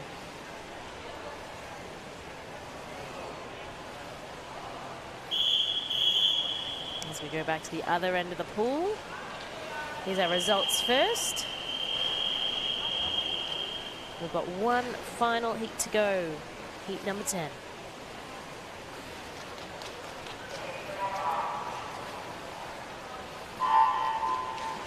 Four swimmers in this heat. Age ranges, we've got Ishak, who's in lane 4, 13 years of age, and then Toby, who's at the other end in lane 6, 20 years of age. Great start to Toby, who has his hands out in front at the halfway mark. William Gleeson in lane 3 is going to give him a run for his money here. And our middle 2 lanes, Ishak and Keith in 5, keeping his head above the water here too, as it's going to come down to the touch. Ishak following, but it's William in a time of 32.50, followed by Toby 32.73.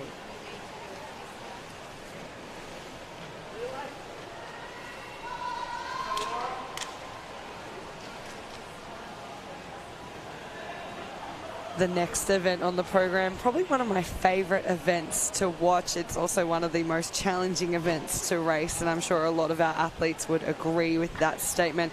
It's the women's 400-meter individual medley. Now, we have 2 heats of this event, but our fastest heat, they'll swim in tonight's final session. So just the 1 heat swam this morning. These girls, don't forget, their times still contribute to whether or not they can score themselves a medal. They'll be compared to the time swam later on today. The 400 IM, 2 laps of each stroke, 100 meters butterfly, 100 meters backstroke, 100 meters breaststroke, followed by 100 meters freestyle as the girls get underway here. And that's a great start by Laura Menzies, one of our visitors. She's over it at the top in lane 1, but already picking up the pace. Emerson Hogan in lane 4 from Ivanhoe. Just behind her, we've got Layla.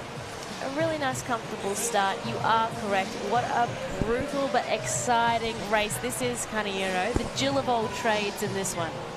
Yeah, I really couldn't have put it better myself, Chelsea. Brutal but exciting is certainly how I would describe a 400 IM. Anytime you still have 300 meters left to swim after completing 100 butterfly is going to be quite taxing on the body. But a lot of strategy goes into this race and a lot of training and preparation. You don't just turn up on the day and swim this one. It's not like our 50s that we just saw before, where you can crack one out off the back of even maybe a little bit of a break. A lot of these guys will be putting in the hard yards back at the training pool to be able to pull this one off. And it was Layla here who's taken the lead out of the butterfly leg. 18 years of age from Melton Swimming Club. And there's a lot of crew here from Melton Swimming Club. We've been hearing them cheer loudly over the past few races. And now we're into the backstroke leg. Yeah, we've got quite a few larger teams down floating around on pool deck, having a bit of a watch of the swims and the heats this morning, and it's really nice to have that support early on in the day. Quite often we see plenty of people in for finals when things get exciting, but this is where the hard work happens. These heat swims, you have to put in that effort to be able to have a chance in this afternoon's finals, and these girls, they're trying to score as many points for their club as possible as well, so they'll be looking to get themselves positioned within that top 10, and they can do that this morning. All it takes is a little bit of a drop in a personal best and you can move up the rankings quite easily, and those times can be a little bit easy to chip away at an event this long.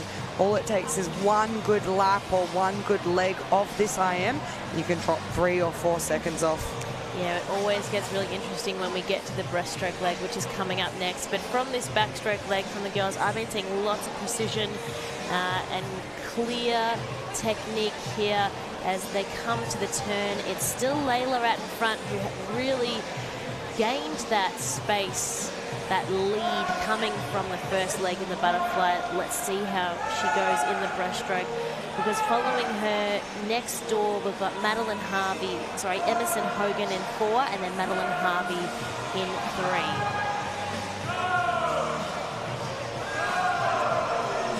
And let's talk about the mindset of being out in front and being the leader versus being the chaser. What we tend to see happen in these 4IMs is if you are leading after the backstroke by a clear distance, you're probably going to be worried in the breaststroke. We have a lot of those breaststroke athletes who are really going to be trying to chase you down in these next 2 laps. And a lot of these girls are going to really be focused on that. As the leader, it's all about, you just have to swim your own race at that point. You know everyone's going to be starting to attack from behind, and you have to just keep driving forward, particularly in the breaststroke. It can be easy to spin the wheels, have that stroke rate shorten or speed up and not hold water. So the really important stroke elements in this are keep that pressure on, keep that drive forward and that length of the stroke. And Layla's actually doing a really, really nice job of that. We saw her come off that back to breaststroke transition really well underwater. So she's got good skills, and she's almost actually increased her lead here as we come down under the flags. And what we tend to see as well, as you go from breaststroke into freestyle, the speed in which you get away in the freestyle, you can almost double the distance. So she had about 5 meters into the wall, and as we pop up here, that lead has extended out. It's almost 7 meters now. Yeah, she's looking excellent. There's already the battle happening between Emerson in 4 and Madeline in 3. As this is where they need to empty the tanks. Picking up some pace is Kira in 7 as well. Next to her, Amelia Otto. She's trying to leave her behind. But going back to our lead, Layla, she's coming to that final turn. The focus is, let's get this done, let's get that time, and let's get those points, and we'll see what happens. I was thinking sweet relief, but... I'm still in motivation mode. I'm not the one completing the swim, though. Layla is, and she's doing a fantastic job keeping that really nice, consistent pace. Yeah, and it's 100% a fantastic feeling when you turn for home. 7 laps done, just the 1 lap left, and there are those big cheers coming from Camp Melton on the far side of the pool, just driving her through this last 15. She's held her technique together really, really well. You just see that increasing kick. Beautifully done swim here, and she's just going to be, I believe, slightly under her PB. Yes, it's about a second off her time, so it's a great heat swim from Layla this morning to finish in a 5:12.79. Following her onto the wall was Emerson, 5:18.21, and then Madeline Harvey finishes off this her second heat. That first heat will be later on tonight in a 5:21.83. And we go from one of the harder events for our athletes, the 400 IM, to probably one of the more exciting and fun events on the program. It's kind of the golden race of swimming, really, the 100-meter freestyle for women. And we've got 9 heats of females in this event.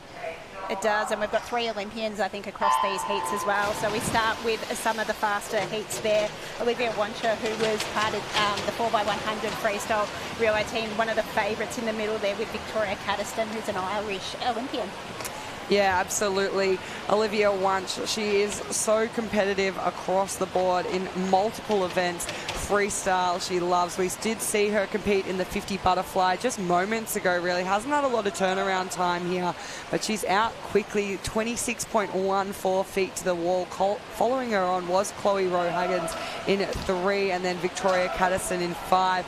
Both those girls turning in that 27 mark. And Olivia's increased her lead there on that turn. She's well over a body length out in front there. So this is her race for the taking. Doesn't look like she's pushing too hard, having already qualified for that 50-meter final.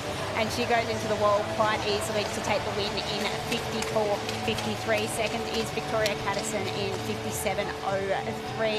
And then you've got a couple of in the 58s there, led by Chloe Rowe-Huggins at 58 flat. So really, really solid start there from Olivia Wunsch. She set the pace in this 100 freestyle, and we'll see what the next few girls can do. Got a few more of our visiting athletes here into Heat 2. It is, and I think Raikako Aiki, who won the 50, who was the fastest time in the 50-metre butterfly, one of 8 in this event now, who has qualified for that final and now backing up in the freestyle, the red-hot favourite in this heat. Yeah, Raikako, she went 25 in the 50 fly earlier, which is a very, very blistering pace. And she's been training here in Australia for the last couple of years. She was up on the Gold Coast under Griffith University, so we know that she's had that experience training alongside Emma McKee in the last few years.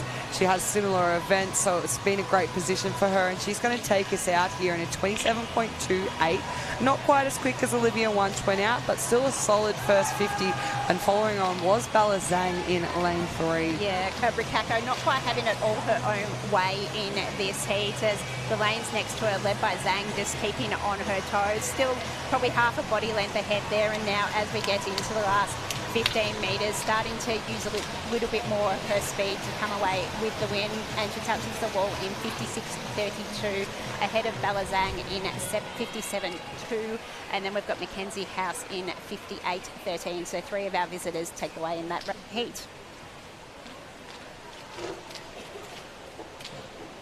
So behind the blocks now, it is our third, and it's the final of our circle-seated heat. So those faster swimmers swimming out of the middle lanes in lane 4. We've got Inez Miller. Her entry time of 55.0, so not far off the time we saw swam by Olivia Wunsch at a 54. Let's see what she can do this morning. It is quite difficult for these higher level athletes to put together the perfect swim in the heat. It is, and we had Alana Torrance get off the blocks really hot there with a .49 reaction time, but all the action is in the middle there. Miller, and you've got Alicia Clark, who I think on these times is the fastest Victorian swimmer in these heats, so they're leading the way heading into the wall there. It looks like it is Clark in front there, so, sorry, no, it was Samara Olanuki in front of. Then you've got Clark and Miller, so not much between the 3 of them there in the middle of the pool. Getting in front is a little bit more room in that space there. In lane 4 is Miller has now taken the front. So in the middle 2 lanes there, you've got Miller and Clark, the fastest 2 swimmers, and those 2 will take it out with Miller ahead of Clark. Miller finishes with a 56.31 ahead of Clark, 56.85. One of the faster heats we've had so far. Yeah, absolutely. Even Semra over in lane 3 with that 57.08 looks to be one of our top 10 qualifiers into that A final as well. It is, and now this is heat 4, the last of the heats with swimmers with a seed time under 1 minute. So we'll have a few of these swimmers hopefully trying to get under that 59, and a few of those others trying to get under the 1 minute mark. A little bit of our young talent on display out in lane 7 with Jemana Fahmy from Nunawading, just 12 years of age. So what an opportunity for her to come and race alongside all of those Olympians in this women's 100-metre freestyle. Off to a really good start, though, was Mia Yeo in lane 6. She's a great butterfly swimmer, so we know she has those super strong dolphin kicks on the underwater as the girls come down now with 5 metres left of our first 50. Yeah, Geo in front there as they get to the turn. She does a nice turn and able to keep that composure. 0.21 ahead of her next opponent there, and probably didn't get the best turn as we see out in lane 1 out there. Brianna Burgess has had a really good turn and coming out in front. Also out there, Sarah Cartwell as well is another one looking to take the way, but it is Burgess out wide, but now in the middle lanes. We've got coming across in lane 6, we've got Yo, who we spoke about, a really good swimmer across the board, and in the end it's Burgess who gets the touch in 59.32 over Yo in 59.86.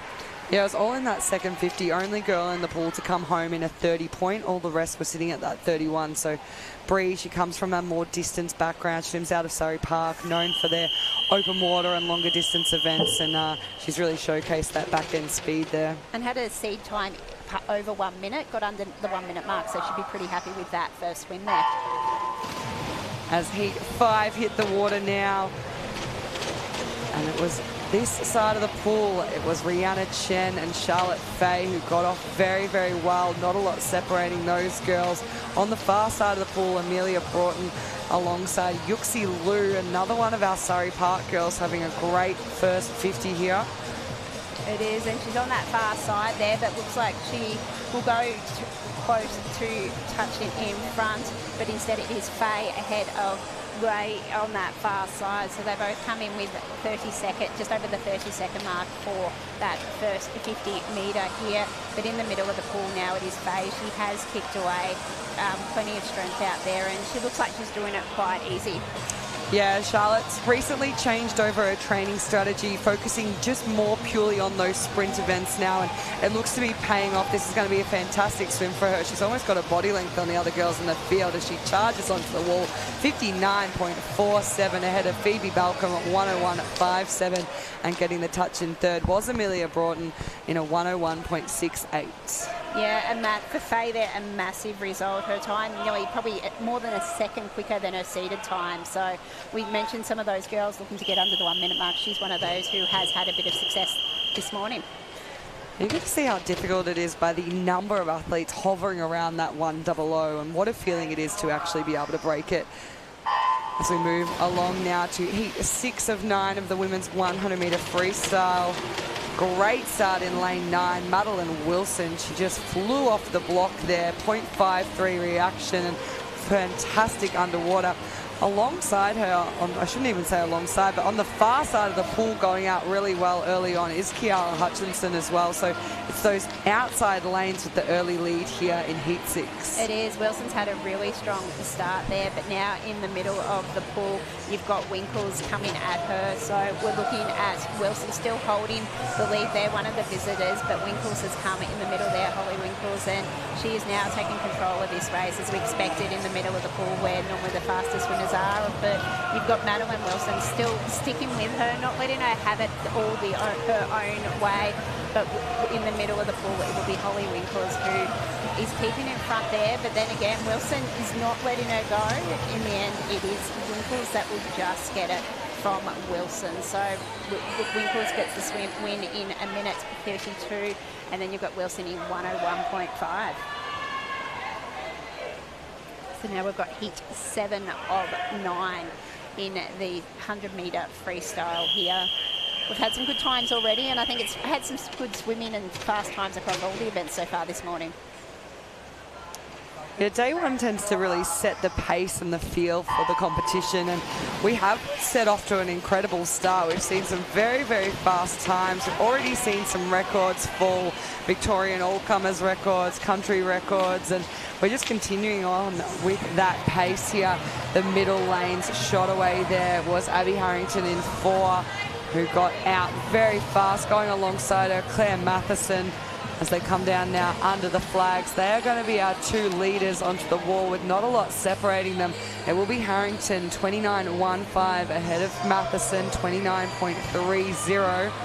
And it was Harrington who had the better turn there, so was able to turn a slight lead into a half a body length now, and she's extending that lead as we get down the midway part of this second lap there. So it's Abby Harrington in the middle of the lane, but out here in lane 9, we've got Williams looking to make a little bit of an impact. She's coming from nowhere, and she's coming over the top as Harrington looks like she's slowed down a little bit. Looks like that Wilson is going to push her, but Harrington will just get across the line over Wilson. So with Harrington winning with a time of 1 minute 38, with Heidi Williams, one of the visitors, at 101.13. Yeah, I don't know what's going on in lane 9 at the moment, but there's a bit of extra speed from these outside girls in these later heats as we shift our focus now to the girls on the blocks for heat 8. Yeah, so all of these girls have probably about a 0.4 time between them, so you'd expect a pretty close heat for these girls, all looking around that 102.5 mark. And off the blocks there, you've got a couple. Willowfield was one of the good ones there, and Dana Barrett over in lane 2. And looks like it is Phoebe Scarf is the leader here out in lane 8. So we're talking about these far lanes, the closest lanes out on the edge of the pool to us, and they're doing the damage again. You know, when you're sitting in the commentary chair, we do love those little outside smokers, the ones you might not have seen early on. And that is where a lot of the pace is coming from. But leading us through onto the wall was Kate Morrison, 30.02. not far behind her. Zoe Gant in 1:30.09, and then Phoebe Scarf is equal to Anna O'Reilly in lanes 7 and 8, so very tight between those girls. The race is on now with 15 metres left to swim. Alexandra Murray in 3, just charging through the field here to pull away from Anna O'Reilly in lane 7, and she's going to take out this 8 heat in a 1:02.01. Anna in second, 1:02.37, and Phoebe touches in third, 1:02.67. Now we've got our last heat here, and 3 swimmers named, but look like there's only going to be 2 in this last heat here. So in lane 4 we have Elsa Wang, and in lane 5 we've got Genevieve Davis. So between them, their seeded times is 0.01 between them. So if they swim to their seeded times, we're in for a thriller in this final heat. And also when you have 2 swimmers in the field, it almost feels like a swim-off, particularly being that these girls are so close in time. They are basically going in dead even, and early on it is Genevieve Dennis with the lead, but I did notice Genevieve raced not that long ago, so we'll see if she can hold off that fatigue down the second 50. We'll also notice that Elsa will be breathing towards Genevieve down the second lap, so we'll see what happens as they go into the turn here. It is Genevieve 29.43 ahead of Elsa, 30.17, 50 metres left. It is. Elsa had the better turn there, and now she can see where Genevieve is, and she's coming up on her shoulder. So we're looking here that Genevieve has had the better second 50 so far, but in the end, Genevieve's kicking out a little bit from Elsa. So after coming close to her, it looks like that Genevieve will kick away here and claim a solid victory in this final heat here in a time of 1:01.50. So that's more than a second quicker than her seeded time. So a great way for her to finish the 100-metre freestyle. Yeah, fantastic swim from both of those girls. Super tight and really, really great personal best as well to round off the women's 100 free. What a great effort.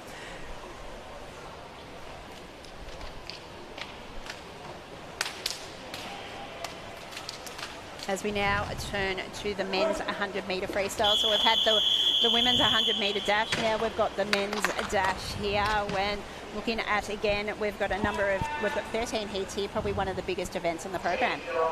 Yeah, lots of action. Everyone enjoys their 100 freestyle, even if they're not a specialist at it. But one of the specialists at this is Maximum Giuliani in lane 4. Australian Olympian in the centre of the pool, but he's been taken and challenged in his opening 25 by Cameron Bladen in lane 5. So those two out nice and strongly in this opening 50 here of heat 1. And both of those guys swam earlier this morning, and I think Bladen had the better of the morning action there, and it is in the middle of the pool that is leading there. It is Cameron ahead of Maximilian there, and then in third place we have Campbell, Wilson, Morrison.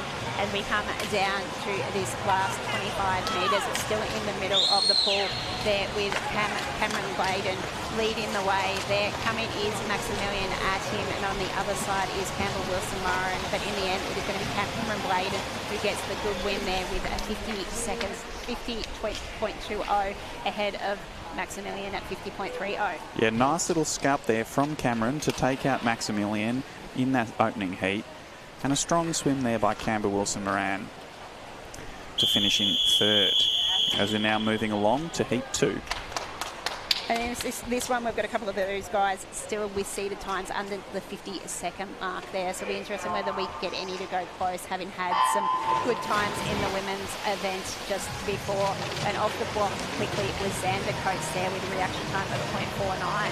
Popping up in the lead in lane 3, Lachlan Jackett-Simpson. So he wasn't the fastest off the blocks, but he used those underwaters nice and strongly, popped up in the lead, is still leading through that 35-metre mark, just ahead of Jesse Gorman in lane 4. So it will be the centre of the pool, lane 3, 4 and 5. Lachlan Jackett-Simpson, Jesse Gorman and Xander Coates, who lead through that 50-metre mark, with Xander turning first in that 23.91. Yeah, and Harry Klumans in lane 7 had a really good first 50 there. But in the middle of the pool we've got Kayla Hall leading in front there at the halfway through this last lap, but he's got the guys next to him in Xander Coates and Jesse Gorman coming at him. But in the end, it's going to be Kayla Hall who gets the win there at 50.320 ahead of Jesse Gorman at 50.42 and Lachlan Jackett-Simpson at 50.42. So we've had 6 swimmers under that 51-second barrier across the first 2 heats. As we're moving on to heat 3 now. So it looks like that 50 point will get you into the final tonight. As we're in the water for this third of 13 heats in the 100-metre freestyle there. And it was a strong start in the middle of the pool there.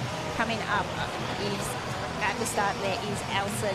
So that's Christopher Elson, who has started best, one of the several visitors in this league, in this race. But now coming up is still Elson, leading really well heading into this first turn. Yeah, so through that opening 50, really strong. Also swimming well is Toby McCormish. But it is a nice tight battle down this second lap, and it is anyone's game. Still holding on to that lead is Christopher Elson. He's led from the start. He's being challenged in this last 15 metres by Gabrielle. Gabrielle's coming up alongside him, has now moved into the lead with 5 metres left to swim. And Gabrielle is going to be first to the wall, ahead of Christopher. Those times will be picked up by our Hawkeye technology, as well as our streaming services as the scoreboard in the venue returns to action. So it was Gabrielle ahead of Christopher, and in third place Ho Young. So we did need to go, but we had 9 athletes who have gone under that 51-second barrier there through these opening 3 seeded heats. And they were the last of the swimmers who came in with a seeded time under that 51. So you're going to need one of these guys to create a little bit of an upset in these next few heats to come into the top 9 there. As we're moving along to heat 4, and as we were talking about before, we do see some of our non-freestylers enjoy the 100 freestyle event, including in lane 9 here, Samuel Williamson, who we just saw post the fastest time in the 50 breaststroke heats. Our Australian Olympian in the breaststroke events, and Australian and world champion at the 50-metre breaststroke. He's swimming out of lane 9. Doesn't get to swim the 100 freestyle very often. We've also got Nicholas Layton, who we saw in action in the multi-class before, who's now coming up against in the normal men's 100-metre freestyle, and a little bit slow off the blocks, which is what we probably expect there, but he's coming from behind. But in the middle of the pool there, it is Harvey Lark out in lane 8, who is in front at that halfway mark, ahead of Nicholas Bishop and Samuel Williamson, who we were just talking about. Yeah, really strong turn there from Harvey to extend his lead into this final 25. He's holding on to the lead by half a body length from the rest of the field. It's going to be a really tight battle for second, but it is all Harvey. Harvey's got a body length lead and is going to take this heat out in a 52.34 with Morgan in second and Adonis in third. So as we've seen, a little bit slower than those first 3 heats we'd seen, which we were sort of expecting. Yeah, you expect that. So that the way these are seeded, the first 3 heats are our seeded heats in the 100-metre events. Our circle seeded heats with our top 30 athletes based on their entry times are spread evenly across those 3 heats. And then from then on, we work our way down. So 31st to the 40th athlete, and now we're moving on to the next lot of athletes here in heat 5. It is. It was in the middle of the pool. The best start there was from Bart with a .44 reaction time, and he's still leading out in front halfway through this lap. Also with him is Dominic Tessia as well. So those 2 are leading, but now the pack is coming.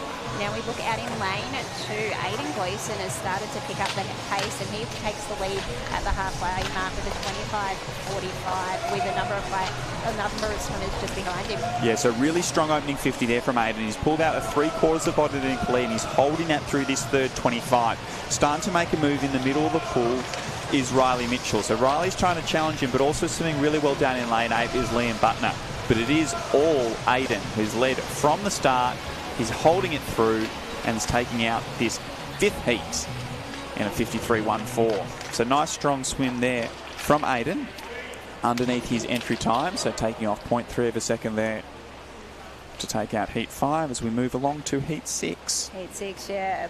We're looking at now at probably the 53-54 second mark with these swimmers, and we've got a couple of visiting swimmers in this race as well.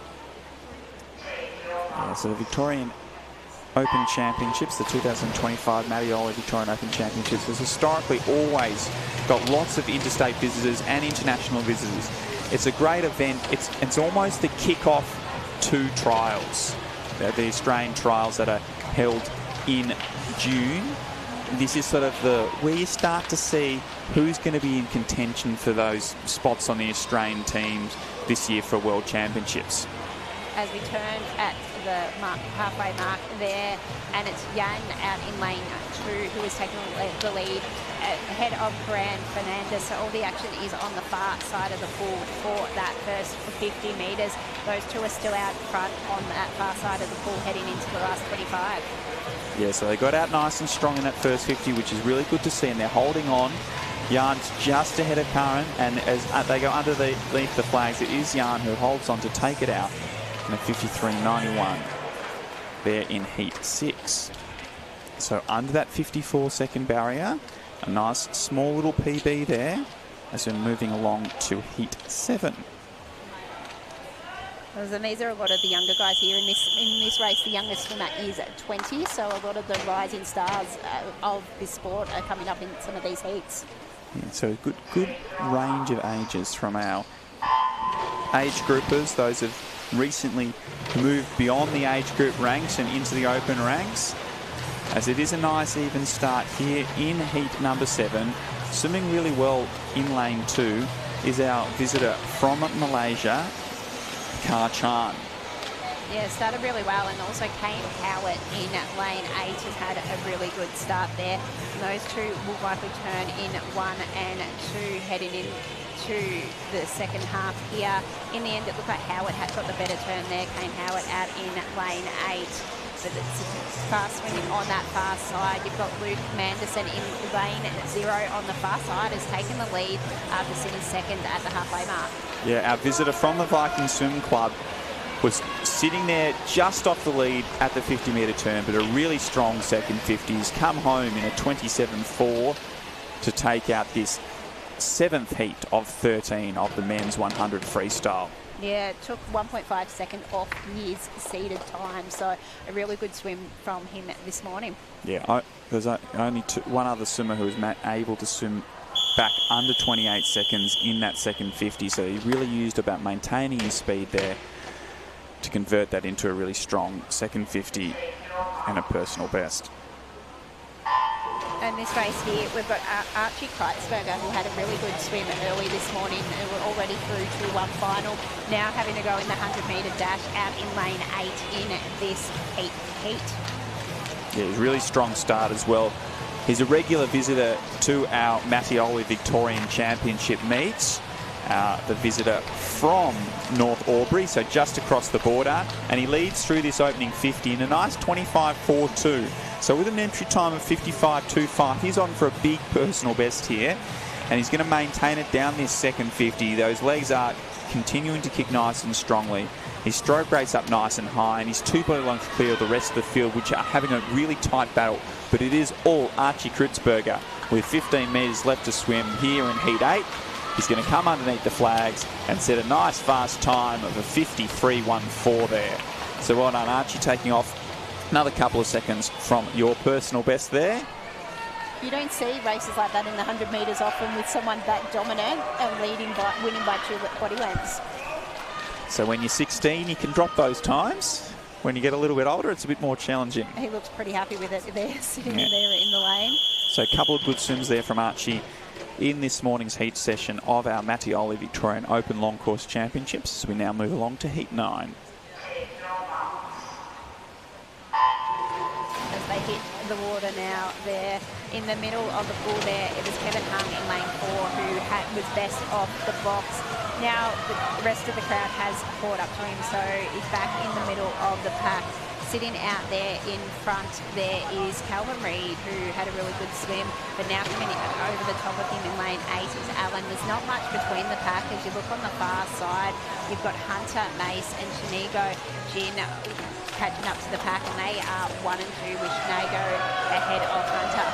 Yeah, Shenhe had the best of the turns and does pop up in the lead off that wall, and is almost out to bottom length lead just through those last couple of strokes into the turn, strong underwaters, popping up with speed. He's holding that with 15 metres still to go, but coming strongly in the centre of the pool is Joel Viren, who's coming up alongside him. So Shamhal will have to hold on, and he does, to take out Heat 9 in a 54.83. Joel in second, with Peter Behrens, who have seen in action already today, touching in third. Yep, as now we're Heat 10 of 13 about to get underway here, and seen some really good swimming so far across both competitions that have been on this morning.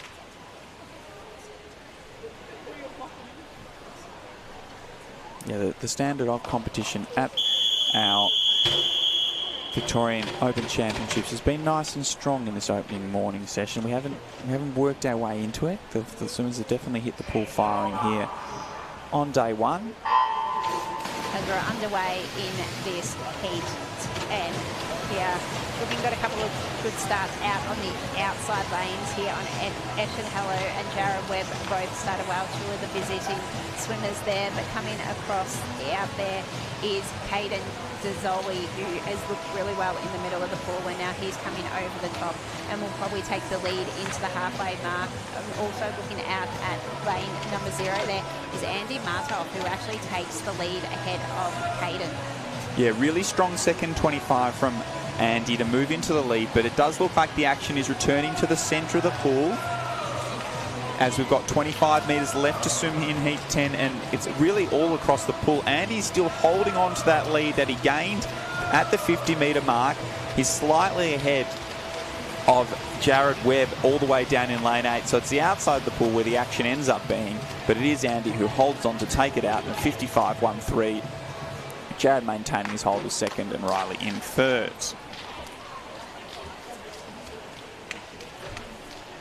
So we're now going to move on to Heat 11.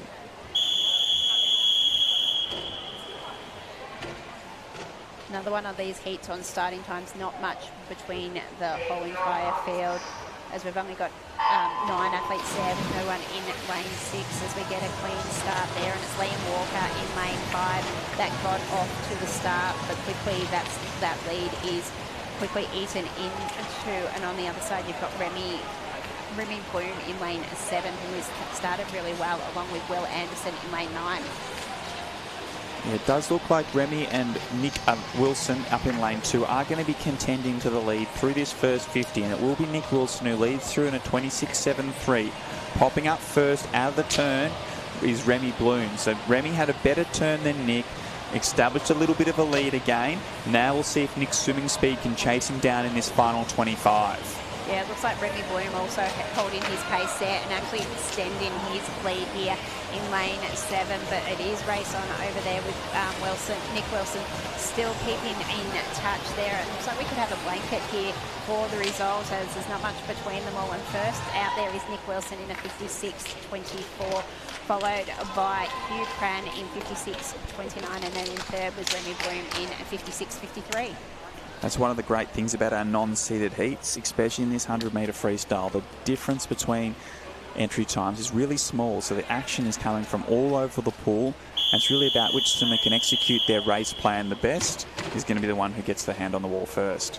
It is, and we're seeing that one that a number of swimmers probably could have taken out that heat there, and they're able to get across the line. Was Nick Wilson who dominated for large parts of that race, as we are now in heat 12 of 13 out here. And looking out in lane 8, you had Alfie Graves had a really good start there, out all home with no one either side of him, and he's just going on his own little pace and taking out a little lead early here in this race. Once again, it's the outside lanes that are contending, with Charlie Overend in lane 0, also leading through with Alfie. They both turn through in a 26, and popping up in the lead after that turn will be Charlie. Alfie right up alongside him, but it is Charlie Overend who leads with 25 metres left to swim. The centre of the pool is starting to chase down both Charlie and Alfie in this final 15 metres. So with 15 metres left to swim, Charlie's holding on to a slight lead over Alfie, but coming strong is Jacques and Benjamin in the centre of the pool, and it's all going to be on the touch, with the touch going to Charlie just ahead of Alfie, with the strongest finisher in the centre of the pool being Vincent Downs Honey. Yeah, the start for those two was able to get them across the line there. Graves also had a good back half of the 29.17, as we are now in this final heat with just 3 swimmers in the middle of the pool there. Yeah, so moving on to that 13th heat of our 100 freestyle. Just the 3 athletes.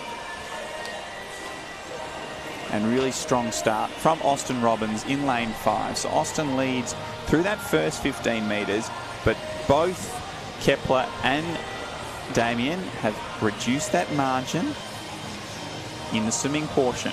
It is, and Austin and Kepler come in with an identical seed of time, so you're not expecting much between them, and it's probably Kepler just ahead there at the halfway mark. In the end, actually, it's Damien that is ahead of Kepler, and then Austin with not much between the 3 of them. Yeah, so it is Damien who's now moved clear in the lead, so probably off to the slowest start. But Damien leads through the 75-metre mark, but Austin Robbins is putting together a really strong last 25 metres and has pulled clear of the rest of the field and is going to take out this 13th and final heat in a 56.16. Really good finishing time, came in with a 56.92, and probably could have, at the end there, looked like he was right on the lane rope, so not the cleanest finish, but still came away with a good time. So we're now going to move on to event 27, the women's 200-metre backstroke. We have 7 heats of 200-metre backstroke.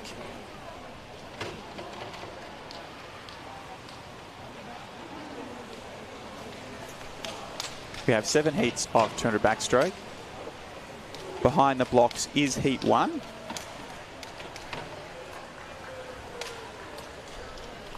So in this heat, we do have our Australian Olympian from Paris, Iona Anderson, represented Australia in our backstroke events in Paris.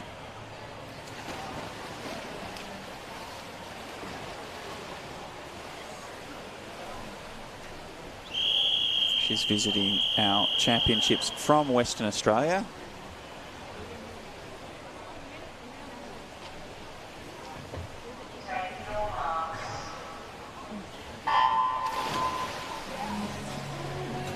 So underway here in heat 1, and it is Iona Anderson off to the best start, leading by a body length after the first 15 metres.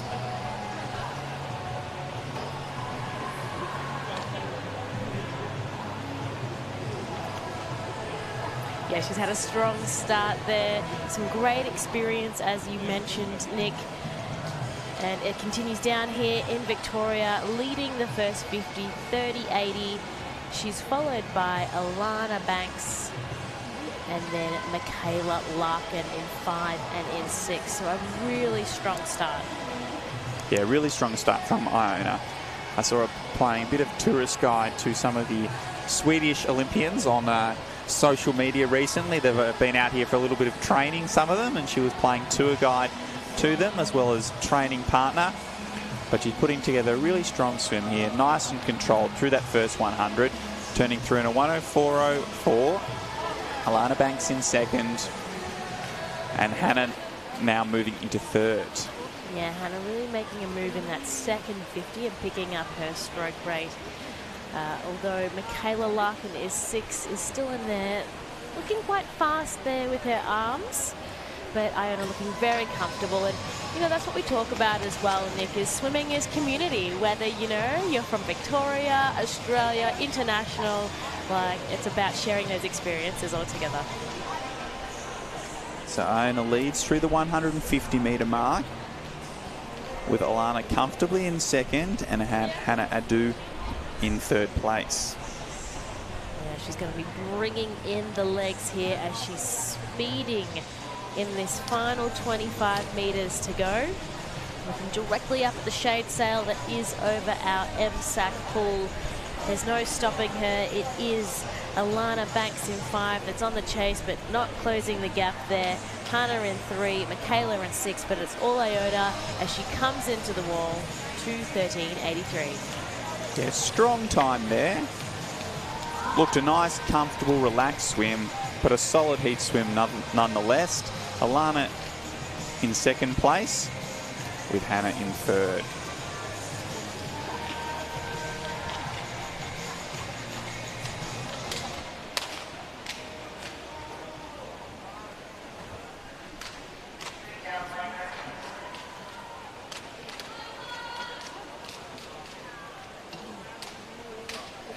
So we saw her represent Australia in the 100-metre backstroke at those Paris Olympic Games.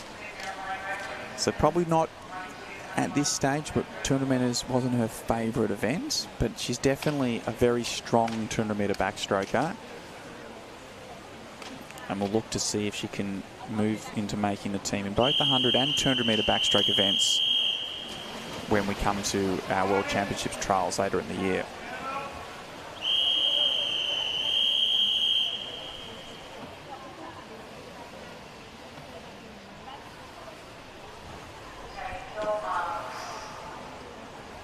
So we're underway here in Heat 2 of our women's 200-metre backstroke.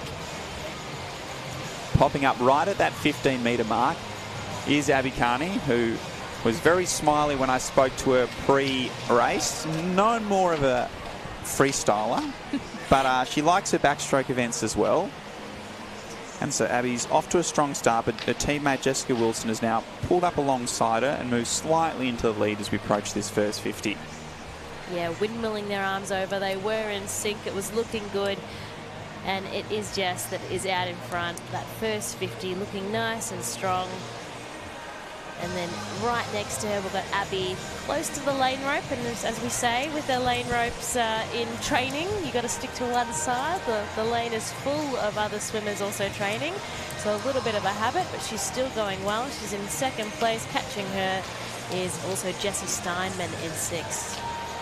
And swimming really strongly in lane 2, Bridie Quayle has now moved into outright second place, but through the 100 it will be Jessica Wilson who leads in a 107.31. Bridie now in second, Abby holding on to her third position, but definitely the strongest underwater. Stayed underwater 3 or 4 metres longer than everyone else and popped up back in second place right on Jessica's shoulder. And yeah, there's some movements being made here. Jess in 4 is being chased there by Abby. You're right, over in number 2 is Bridie, and then hot on the heels as well is Jessie Steinman in 6. Neck and neck now, look at that. So Jessica Wilson was the only swimmer to hold that 34-second second 50. As we move through into this third 50, Abby was the strongest swimmer there in that 35.8 to move into the lead with 50 metres to go, and she's really maintaining that tempo in this last 50. We know Abby always likes to come home strong in all her races. She's doing a really good job here in this second heat of the women's 200-metre backstroke. Yeah, she really capitalised on that final turn there. She stayed underwater the longest and has come out with that lead and has been able to maintain that in that final 50. She's going to come into the wall. It's going to be Bridie in 2 for second as well. So Abby with the time 2:20.25. And it was actually Clara who moved up into that third position in this heat as our final swimmer comes to the wall.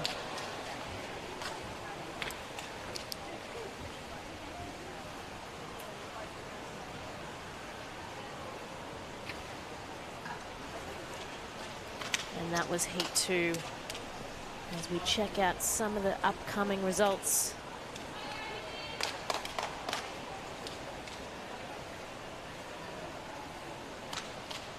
We're just fixing one of our backstroke ledges in lane 6. Our wonderful technical officials helping out with that to make sure that all athletes have an equal opportunity to perform a good start. What was life without backstroke ledges? It was different. Well, originally you weren't allowed to put your toes out of the water. Your toes had to be under the water level.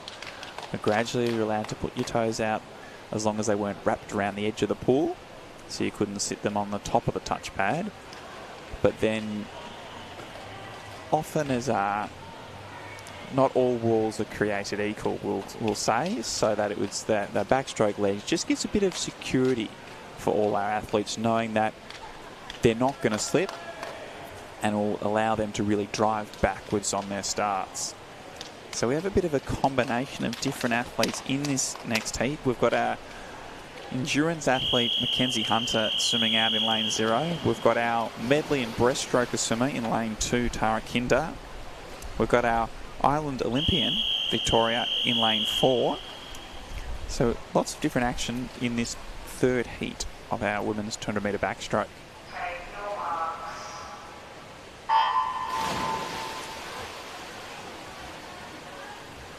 And some wonderful underwaters as they start to surface.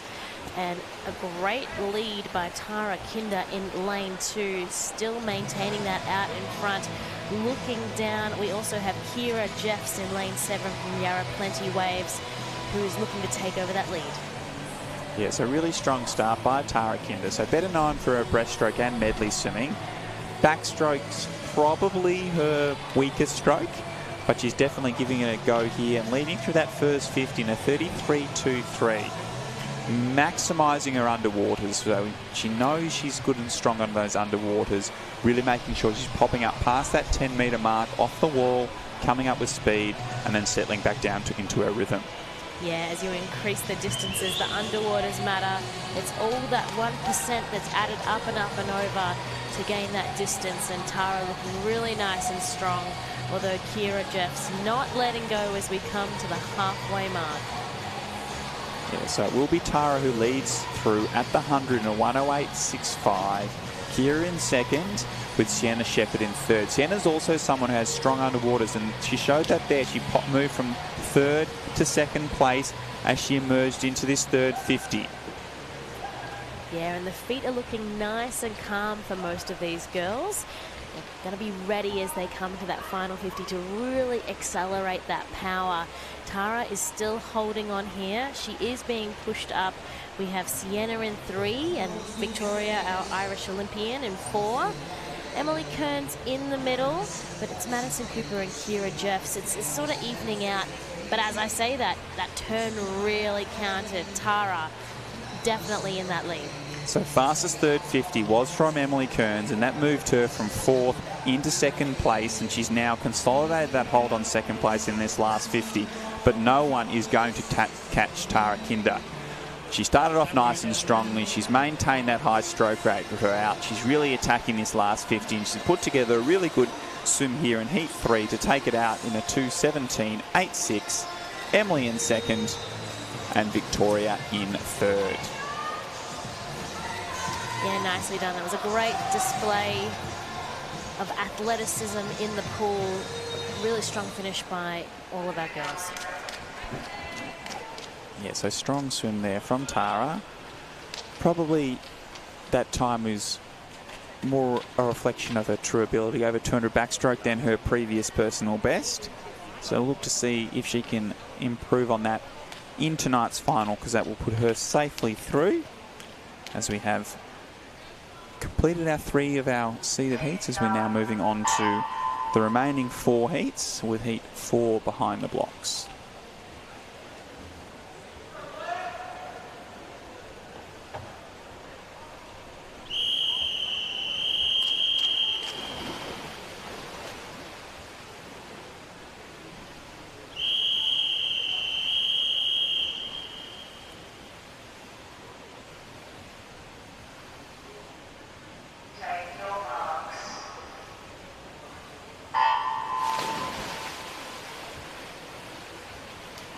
Some great underwaters by the girls.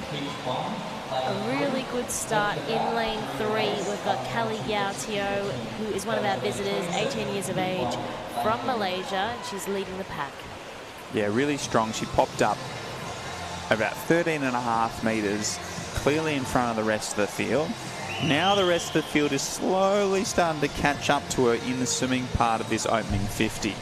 With Claire Matheson in lane 2, going to turn with her, but it will be Kelly who leads through in a 33.99. Claire in 2nd.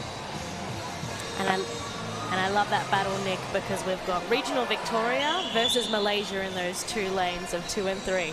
Got action coming from all parts of the world. But Kelly has maintained her lead now as we're sort of settling down into that rhythm in this second 50. She's pulled out to 3/4 of body length lead over Ashley in lane 4. And so, Nick, how much out of the corner of your eye can you see your competitor? So you can only really see them once you sort of get about an arm length ahead of them. Otherwise, you can see the splashes of their toes if they're in front of you. Sort of if they're half a body length in front of you, you can just see the splashes of their toes. But you can only really start to see them when they're sort of that arm length, half a body length behind you. Otherwise, you're pretty blind and you can really only see the lanes 1 or 2 beside you. And so Kelly still out in front here, trying to catch a glimpse of Ashley, but I think she's swimming her own race at the moment as she comes to the final turn. Who really picked up the pace there as well. We had Akuna in lane 0 from Japan, and then also was watching Taryn Roberts in 8. But stealing the show is Kelly in lane 3, half a body length out in front of Ashley in lane 4. Yeah, so Kelly has led from the start, has maintained that lead. She's been challenged a couple of times, but she's held on to this lead nicely. Her stroke hasn't changed. She's keeping that tempo nice and smooth. Relatively soft on her legs. Her legs are a little bit low in the water, so she can work on trying to get those legs up a little bit higher, so there's less drag there, especially in this last 50. Yeah, but this is going to be a battle for the second position between Taryn in 8 and Ashley in 4. Securing that one was Kelly, 2:26.63, and then it was Taryn in 2nd and Ash in 3rd.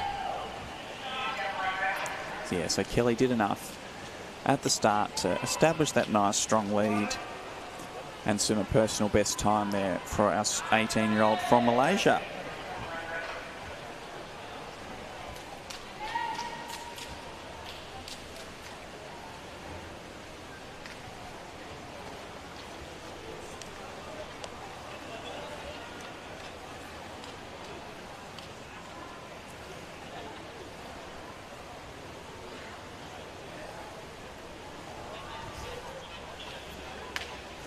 And what a day it's been, Nick, already. We've had our World Para Series earlier this morning, and then this is our first heats for our Mattioli Open Championships for 2025 as we move now into Heat 5 of 7 of our 200-metre backstroke for our women.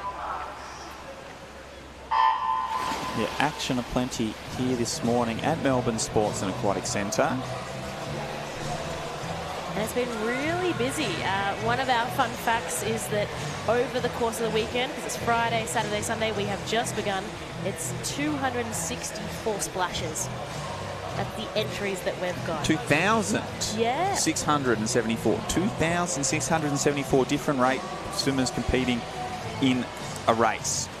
That's a lot of different events happening across the 3 days. It is, and it is Madeline Howe in lane 9 in this race here right now, down the bottom of your screen, who is leading the way after the first 50, followed by Riley right next to her in lane 8, and then Amelia Kennedy in lane 2 as well. So a bit of a mix. And it's fun to see the outer lanes give it a go, isn't it, Nick? Yes. It's always really important that you, as much as any lane is a good lane, so you have to remember that. Doesn't matter what lane you're in. Focus on your race, try and execute your racing strategy as you and your coach are prepared. And leading throughout the 100-metre mark will be Amelia Kennedy, who was seen earlier today put in a good swim. As she leads through the 100 in a 1:11.30, just ahead of the tight battle that's happening between Riley and Madeline in 8 and 9. So, Nick, we are in the third 50 at the moment. Breaking it down from a coaching point of view, what's the instruction in the third 50 and then to bring it home? So in this third 50, you really need to feel like it's a new race. You're attacking it with all you've got, and that will allow you to maintain that speed that you had in that second 50. So Amelia Kennedy does continue to lead through that third 50. She was able to hold under 40 seconds, 39.2. Not to be discounted in lane 1 is Madison Brown, who also swam that same speed on that third 50, but coming home really strongly in lane 8 is Riley McBride. So Riley McBride has now moved ahead of Amelia Kennedy with 15 metres left to swim. Wow, she is storming home. She is half a body length out in front over Amelia, and she's going to be taking this one out. And that is a time for Riley of 2:28.62. So she had a drop of about 2.5 seconds from her third 50 to that last 50. Great from a racing perspective, but probably something that her coach is going to discuss with her that may not have led to the fastest overall time, even though it's a nice big personal best. but probably left a little too much energy in the tank for that last 50. Exactly. There's layers and there's strategies, and that's what your coach is for preparation and for that all-important debrief afterwards.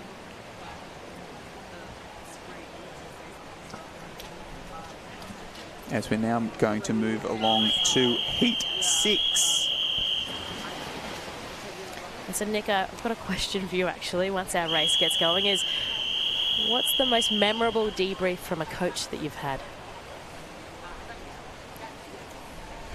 Oh, that's a lot of debriefs. There's probably tens of thousands of debriefs. That's no motivational quote.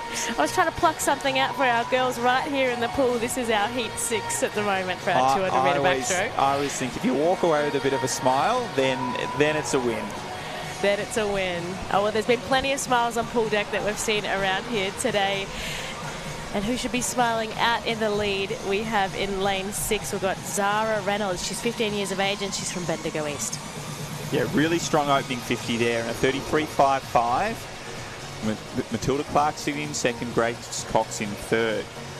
That stroke rate's nice and high from Zara. She's nice and aggressive in that opening 50 and setting herself up for the chance of posting a strong time here. I'll always love an athlete who gets out nice and strongly in a 200, gives himself a chance to get into the race, and then tries to maintain that speed from there. Yeah, and the maintenance really comes from the training, the amount of hours that all of these athletes in the pool dedicate to their performance, which, you know, the time to perform is now, is a lot of hours. It's a lot of discipline. It's a lot of time management. It's a lot of taxiing from all of our parents, grandparents, guardians, friends out there. And she's doing a fantastic job in lane 6, Zara Reynolds leading the way. Looking also down at lane 9, we've got Summer Morgan, who is catching up there. And the top of our pool, we're bouncing around here. We've got Keela Enters from Nunawading in lane 0. And it does look like Keela has now taken over the lead with 10 metres left to swim in this third 50. So the action is right across the pool here in Heat 6 as Keela makes her way through that turn in a 1:53.51 ahead of Summer Morgan in lane 9. So it's either side of the pool where the action sits with 50 metres to go here in Heat 6. Yeah, flanking it. Look at the top right of your screen. That is Keela all the way down the bottom. We then have Summer. We'll see what happens in the mix in the middle because it was Zara in 6 that was leading the way. But the gas has just turned off a little there as it is our flank ends of the pool. And powerfully coming past us here at commentary is Summer Morgan in lane 9. She's going to get that touch. And that is in a time of 2:31.97. And that is off her entry time. That's a PB of 3 seconds off. Yeah, nice, strong second 100 there from Summer. Kept that rhythm going, kept that tempo going, came home nice and strong in that last 50. Had just enough to get over the top of Keela in that final 15 metres.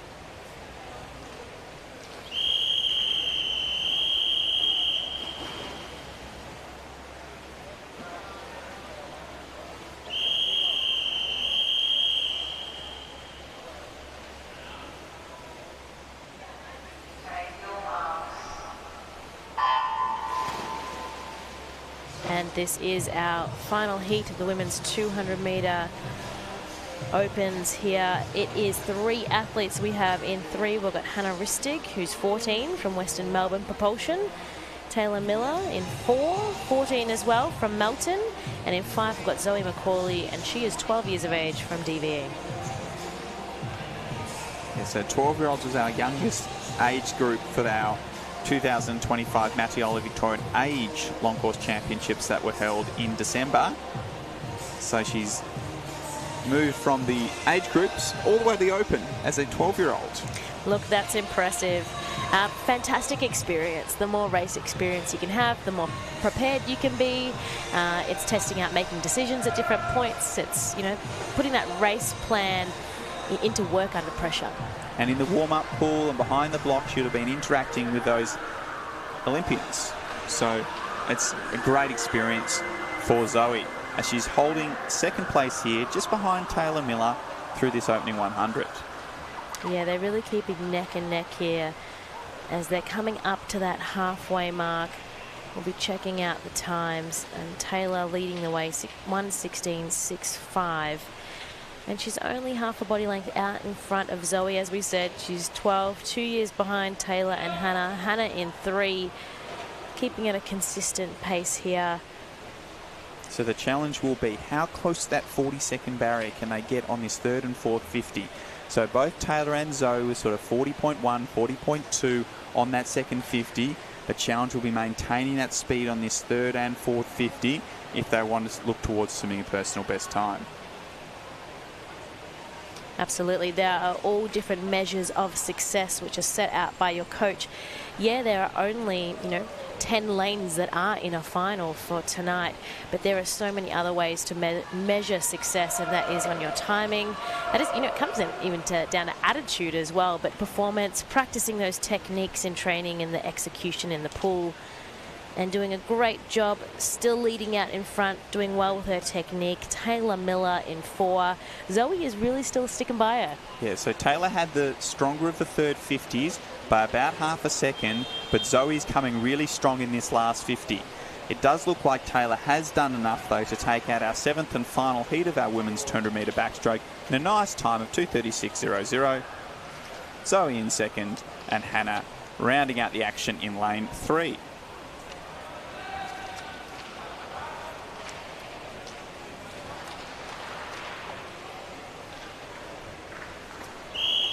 And now we are moving to event 28, our 50-metre backstroke for the men. We have 9 heats. Number 1, our fastest heat is going to be getting underway. We've got a mix, a couple of visitors here from Carlisle, Malaysia, Korea. And then we've got our locals, our Victorians, Traralgon, Surrey Park, Western Propulsion, Caulfield. Ballarat Gold as well is in the mix there too, so really good to see the diversity across the board. Mix of ages as well. Junho from Korea in 4, 30 years of age. All the way down to our 17-year-olds, Darcy in lane 9 from Traralgon, and Jack, also 17, from Ballarat Gold.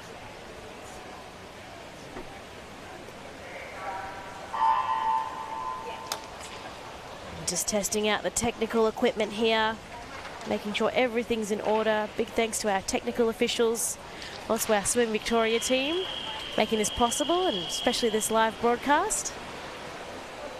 Being able to get to you wherever you are worldwide, as Heat 1 is about to begin.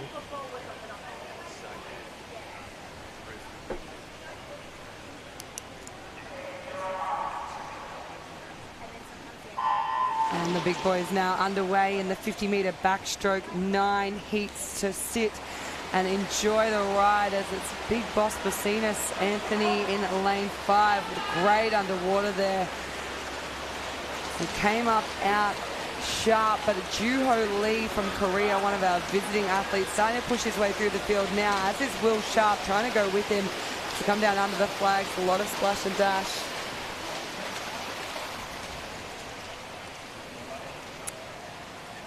And it will be Juho 25.87 ahead of Will Sharp 26.08 and Anthony 26.33 out of the first heat. Keep an eye on those times. We're obviously looking for our top 10 fastest to qualify for this afternoon's final session, where things and all the action is really going to heat up here under this gorgeous Melbourne sunshine on a beautiful Friday down at Melbourne Sports and Aquatic Centre. Yes, we are very lucky. It was in the early 30s yesterday degrees-wise, and it's sitting at a nice 20 degrees at the moment. Perfect conditions. Coming up, Heat 2.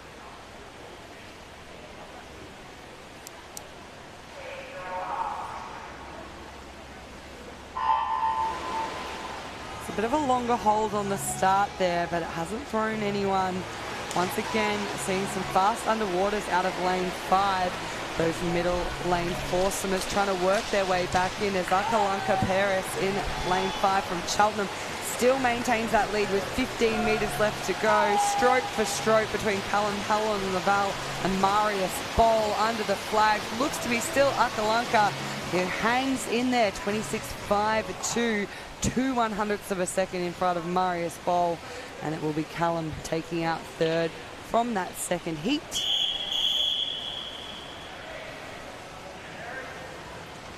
Yeah, and so checking out those times, that 26 mark, be interested to see our third heat.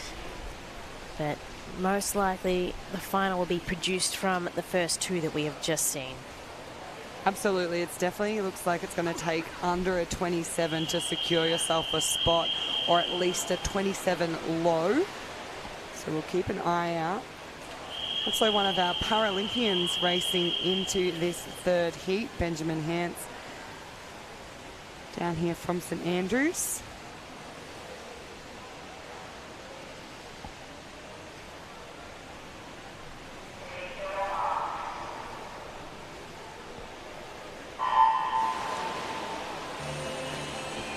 And they're away with their underwaters.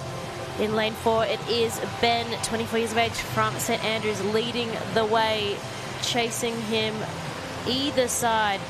We're looking above, and James Luina in 3. Also our visitors, Kar-Chun in 7 and Harrison in 8. But it is Ben who is nice and strong. Look at the length of those arms as he charges towards the wall. He's got that time, 26.61.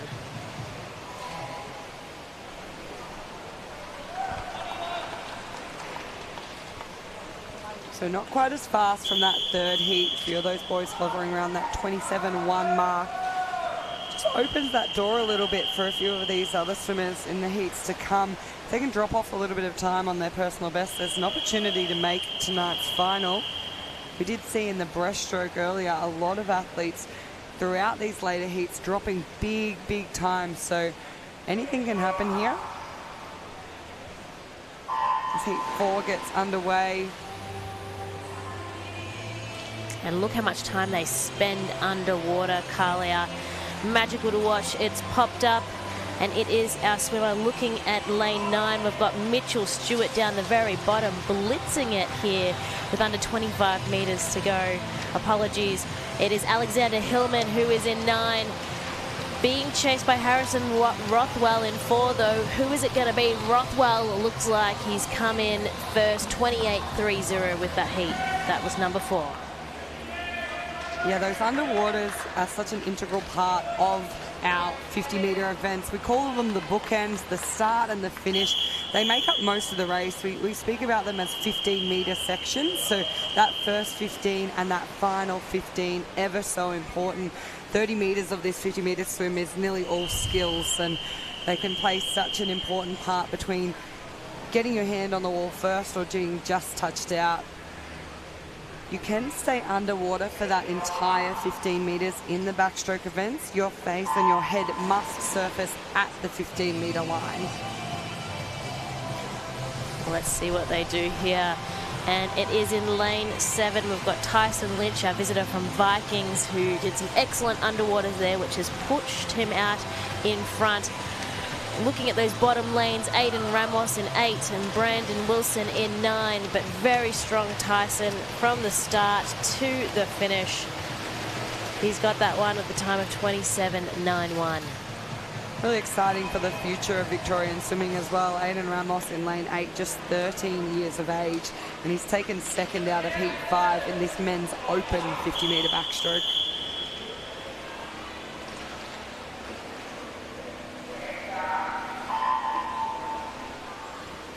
Definitely one to watch.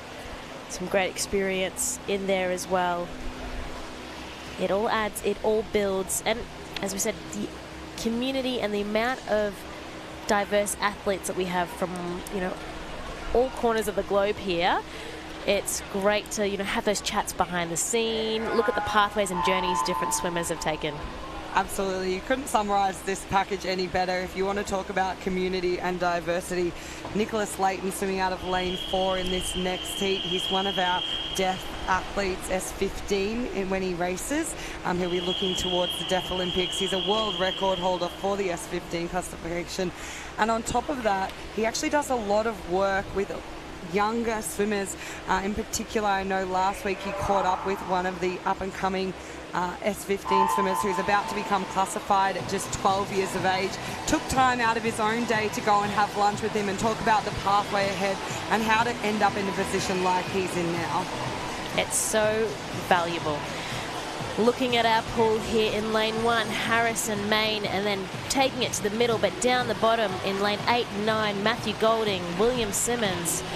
Back to the top, but Harrison Main back in 1. He's a body length out in front. He's stormed home in this heat. 28.01 for Harrison.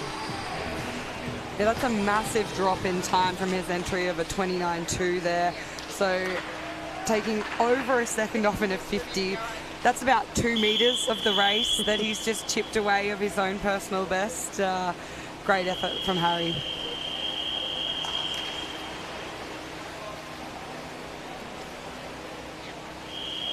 As we move on to heat 7 of 9.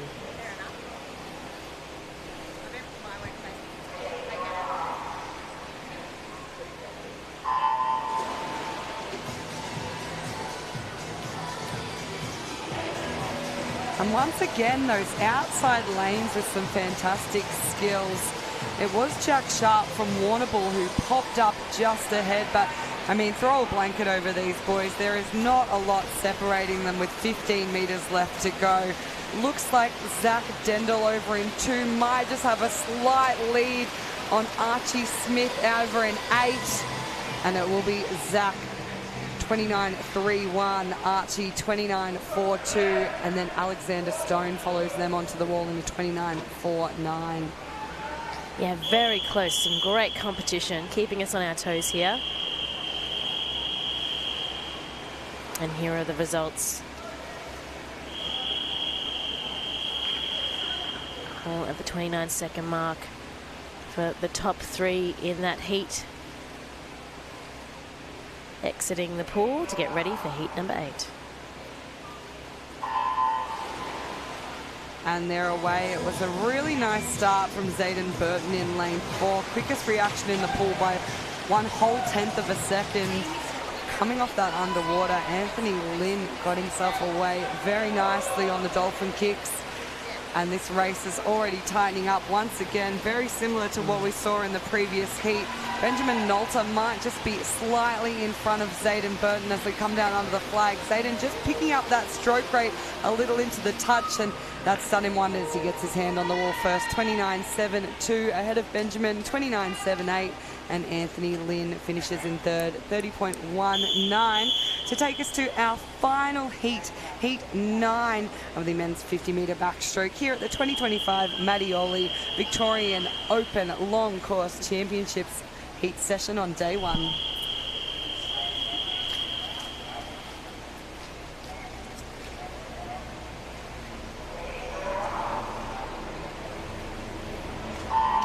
Three swimmers in our final heat here. Daniel Dean from Surrey Park, 21 years of age, and 3, the teenagers. We have Will Fame in 4th from Nuttawading, and his teammate Austin Bartlett in 5. And Austin is really speeding away. He is very close to that lane rope, but as long as he keeps up in speed, it's not even going to matter, because he is being chased by his clubmate. Will is just hot on his heels, very close. Daniel's in there as well. But Austin with a time of 29.53 for that heat. Nice way to round out the boys in the 50-metre backstroke with another personal best swim effort there. As we move along in our program, a little bit of change in pace from our 50 backs. Our final event on the heats session this morning. It is event 29, the women's 800-metre freestyle. Obviously, long course, 800 is a 16-lap race. Those turns still become really important, but a lot more race strategy is going to come into this. And we're going to be looking to see not necessarily who's the fastest in the beginning, but who is the most consistent swimmer across the board. We do have 2 heats of athletes in this event, but our fastest heat, those top 10 swimmers, they'll come in and race in tonight's final session. So it'll just be our second heat of girls. And looks like we have 4 of them racing this morning. Yeah, so swapping it from the sprints to the tough athletes. I'm sure the sprinters will love hearing that they're not considered tough athletes there, Nick. No, they're just tough in a different way. So some young talent is going to be on display here with our girls. Chloe Burke in lane 2 from Melton. Really nice 200-metre butterfly. So if you want to talk about tough, that's one of the tougher races on the program. We expect her to be good in these longer distance events. You do have to put a fair bit of training in for 200-metre fly, so we know that she's going to have those legs when things start to get hard. She's 16 years of age from Melton. Next to her, Alexia Legg, 15 years old from Tiger Shark Swim Club. Tiger Shark's rich history of longer distance races. Then we go down into lane 5, one of our visiting athletes from North Canterbury Swim Club, Shay Jackson, just 17 years old. And then finally over in lane 6, Summer Morgan, just 15 from Geelong. Incredible surf swimmer, really great open water athlete. She's competed over at the Age Open Water Championship, so we expect to see her. And some different strategies probably from the girls in their technique as well. We tend to see those open water swimmers, those surf swimmers, a lot lighter on the legs. Summer in particular, you'll notice she almost lets the legs look like they're just floating along behind, and all their job is to do is to stay at the surface of the water. She's got a nice higher stroke rate that we'll see, and it should be a really interesting 800, I think. Yeah, and that's really important when you're saying staying at the surface. If you're not using your legs, really important that they're staying up nice and high in the water so they're not creating any drag, and they're more there for a balance. You don't want to let them sink, create drag. If they're not doing anything, make sure they're up nice and high in the water, staying nice and tight. And we look across at the entry times, all these girls between that 9:38 mark up to 9:45. So only 7 seconds in an 800. It might sound like a lot if we were in a 100-metre race, obviously, but across 16 laps, it's half a second a lap, really, and that's not much. That can be the difference in a turn. That's one extra dolphin kick off the wall. So I think, yeah, hopefully we get a good race on our hands to finish off our heat session on day 1.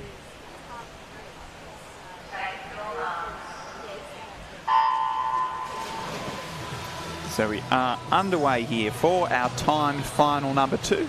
Remember, that timed final 1 will be swum in this evening's finals session. And it is our visitor from North Canterbury Swim Club, who's out to her early lead here in this opening 50, just settling down into their rhythms here at the start of this 800 freestyle. And I think rhythm is the perfect choice of words, really. You want to find that rhythm as soon as possible and just remain consistent. The best distance swimmers finish their race almost the exact same speed that they're doing at the beginning. Often our 800, we're probably going to break it down into quarters. It's the easiest way to do most of our events. It's 4 200-metre blocks. The first 200 is all about establishing that rhythm, finding that pace that you're going to be able to hold for the rest of the race, and settling in. So through this 100-metre mark, in that opening 50, opening 100, 106.81. So that's a solid speed that she sort of set for that first 100. It's always that sort of free speed 100. Now the important thing is to maintain that rhythm, so that she was at 34.9 for that second 50. We'll see how close to those 34.9s, 35 lows, she's able to maintain as we go forward here. I think in a lot of ways in the 800, this second 100 is almost one of the most important. It can be so easy to come off the beginning of your race and ease up too much. So you've got to make sure you're keeping that pressure on without overdoing it, but you also can't switch off and then realize that, hang on, we've dropped off too much, I've got to start to pick it up. Yeah, so what I really like to see is that second 50 being matched by the third 50, not sort of the second 50 being 2.5 seconds faster than the third 50, which may have happened for a couple of our athletes here in this heat. And you have to consider, though, these girls, they're just 15, 16 years of age. They've still got a lot of room to grow. We were having a look within my club the other day at the average age of our medalists at the Olympics, and it continues to go up from 2008. Each year that age has actually increased. So the average age of an Olympic medalist now is 24 and a half. Years ago, we barely see athletes on a team at 24. That was considered an older athlete, and now we're really pushing through, getting a lot more experience under our belts and having longevity in the sport. So these girls, they've still got 9-10 years of racing ahead of them. And you have to remember this, in this very event, the gold and silver medalists at the last two Olympics are the same athletes, so they've got 4 years older, and so the sport is getting older, and it's definitely important that the athletes understand it's a long journey as they progress. And it's a long race, the 800, as we come down now. The girls, they seem to be settled into their placings at this point in the race. So our leader is still Shay Jackson. Following her around was Alexia Legg, and then Chloe Burke not too far behind. She's just sitting on the hip of Alexia, trying to stay within touch. I think Summer tends to swim a bit more of her own race. She's usually a little bit stronger in the second half, having that longer distance open water background. So hopefully she'll be able to just push her way up into the field throughout the second half of this race. Yeah, and Shay seems to have settled down in those 36 mid-range. So that's a strong pace to maintain here. Whereas Chloe and Alexa sort of that 37 low. We'll see if they can just drop back down under that 30-second barrier as we move towards the halfway mark already. So it quickly develops our 800 freestyle. It might be a distance event, but it doesn't take long to be into that second half of the race. Unless you're the one swimming it, of course. I think it's very important to always have a focus, and a lot of our coaches will talk with the athletes not only on the day of the race but in training about what is going to be going through your mind, how to keep on what you need to be doing. It can be easy to kind of let the mind wander a bit. You get a song stuck in your head, but what is it you're actually going to be focusing on in each of these 100s? And definitely Alexa and Chloe there aren't letting Shay get away from them. As we turn through that 400 metre mark, it is Shay who leads through in a 4:47.09. And so we have seen Chloe and Alexa being able to respond and drop that back under 37 seconds now and start to match Shay 50 for 50. And this is the 200 where that is going to become very, very important. If those girls can keep up the pace here, they're actually slightly faster. So they're just going to chip away, chip away, chip away. And then hopefully by the end of this 200, we might have tightened that lead up and we'll have a great race on our hands.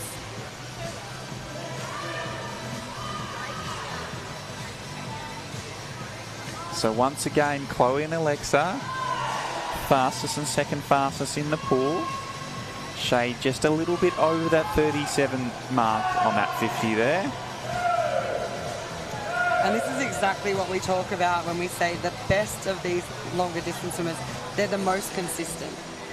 Their times have just been continuously hitting. They had those 150 that was just in the early 37s, and now each one 36, 36, 36 on repeat. That's where those pacings that you're doing at training become so important. And that gap has certainly closed up now between Alexia and Shay. There's only 0.3 between them, with Chloe just trying to stay in the mix and not let them go. Yeah, Alexia put a really big, strong effort in that last 100. She's sort of shaken Chloe off her hip a little bit, so Chloe's trying to fight back onto their feet as Alexia comes up right alongside Shay. So we are going to get that race. It's all about racing. And the crowd knows it too. I've just heard an increase in those cheers coming from the stands. You just get a nice, good look at the underwaters there from Shay and Alexia. And the real thing that's keeping Shay out in front here is all of those turns. She's got a much nicer underwater. cleaner through that transition phase where you go from the underwater and the butterfly kicks into that freestyle kick and the freestyle swim. Because it's becoming quite clear, Alexia, the faster of the swimmers in the pool at the moment. She builds up, she's overtaken Shea, and we'll just watch to see what they can do on this turn in the underwater.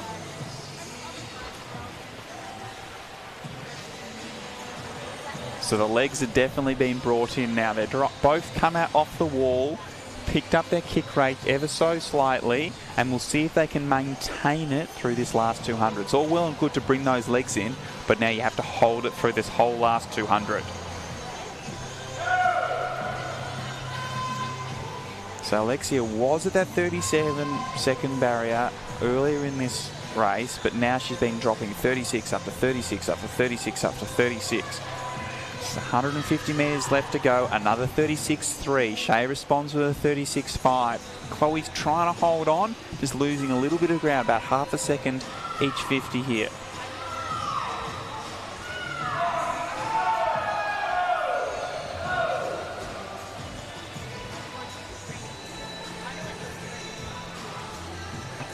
So not only has those legs increased from Alexia, she's maintained that nice high stroke rate that she's had right from the start. So the change in pace for her has all been about bringing those legs in. The stroke rate's consistent, but she's really added those legs in as she gets the bell and is pulled out to almost just over a second lead. And both of these girls on a really great pace here for a personal best. They've been holding on average about a 112, 113. They need to come home in a 111 to do a PB for Shea. Alexia, she should be on pace perfectly to come well under her time, because we know that excitement and that bell sound that you get, that stroke rate increases, the kick speed increases, and I think this split is going to be quite a bit faster for both the girls. And Shea has responded with a 33.98. She's just dropped the hammer there. But we'll see if Alexia can come back at her. She also dropped into the 35s on that second last 50. They're both really increasing that stroke rate. Now out to a 6-beat, nearly an 8-beat kick in this last 50. Alexia is trying to respond. Shea's holding on to the lead. Alexia has now moved back into the lead with 15 metres left to swim here in our time final 2 of our women's 800 freestyle. So it will be Alexia who's going to have the time to beat in a 9:36.42. Shea in second place in this opening heat, with our fastest seeded heat going to be joining in the action in this final session this evening, with Chloe also coming into the wall there in a 9:46.26 for third place here. That was quite a bit of excitement in an 800 to wrap up this morning's session as we watch Summer Morgan, our final athlete, into the wall there, 10:09.67. And what a morning we have had here. We have some really exciting races lined up for you guys in our final session tonight. Thank you so much for joining us. We look forward to welcoming you back later on this evening.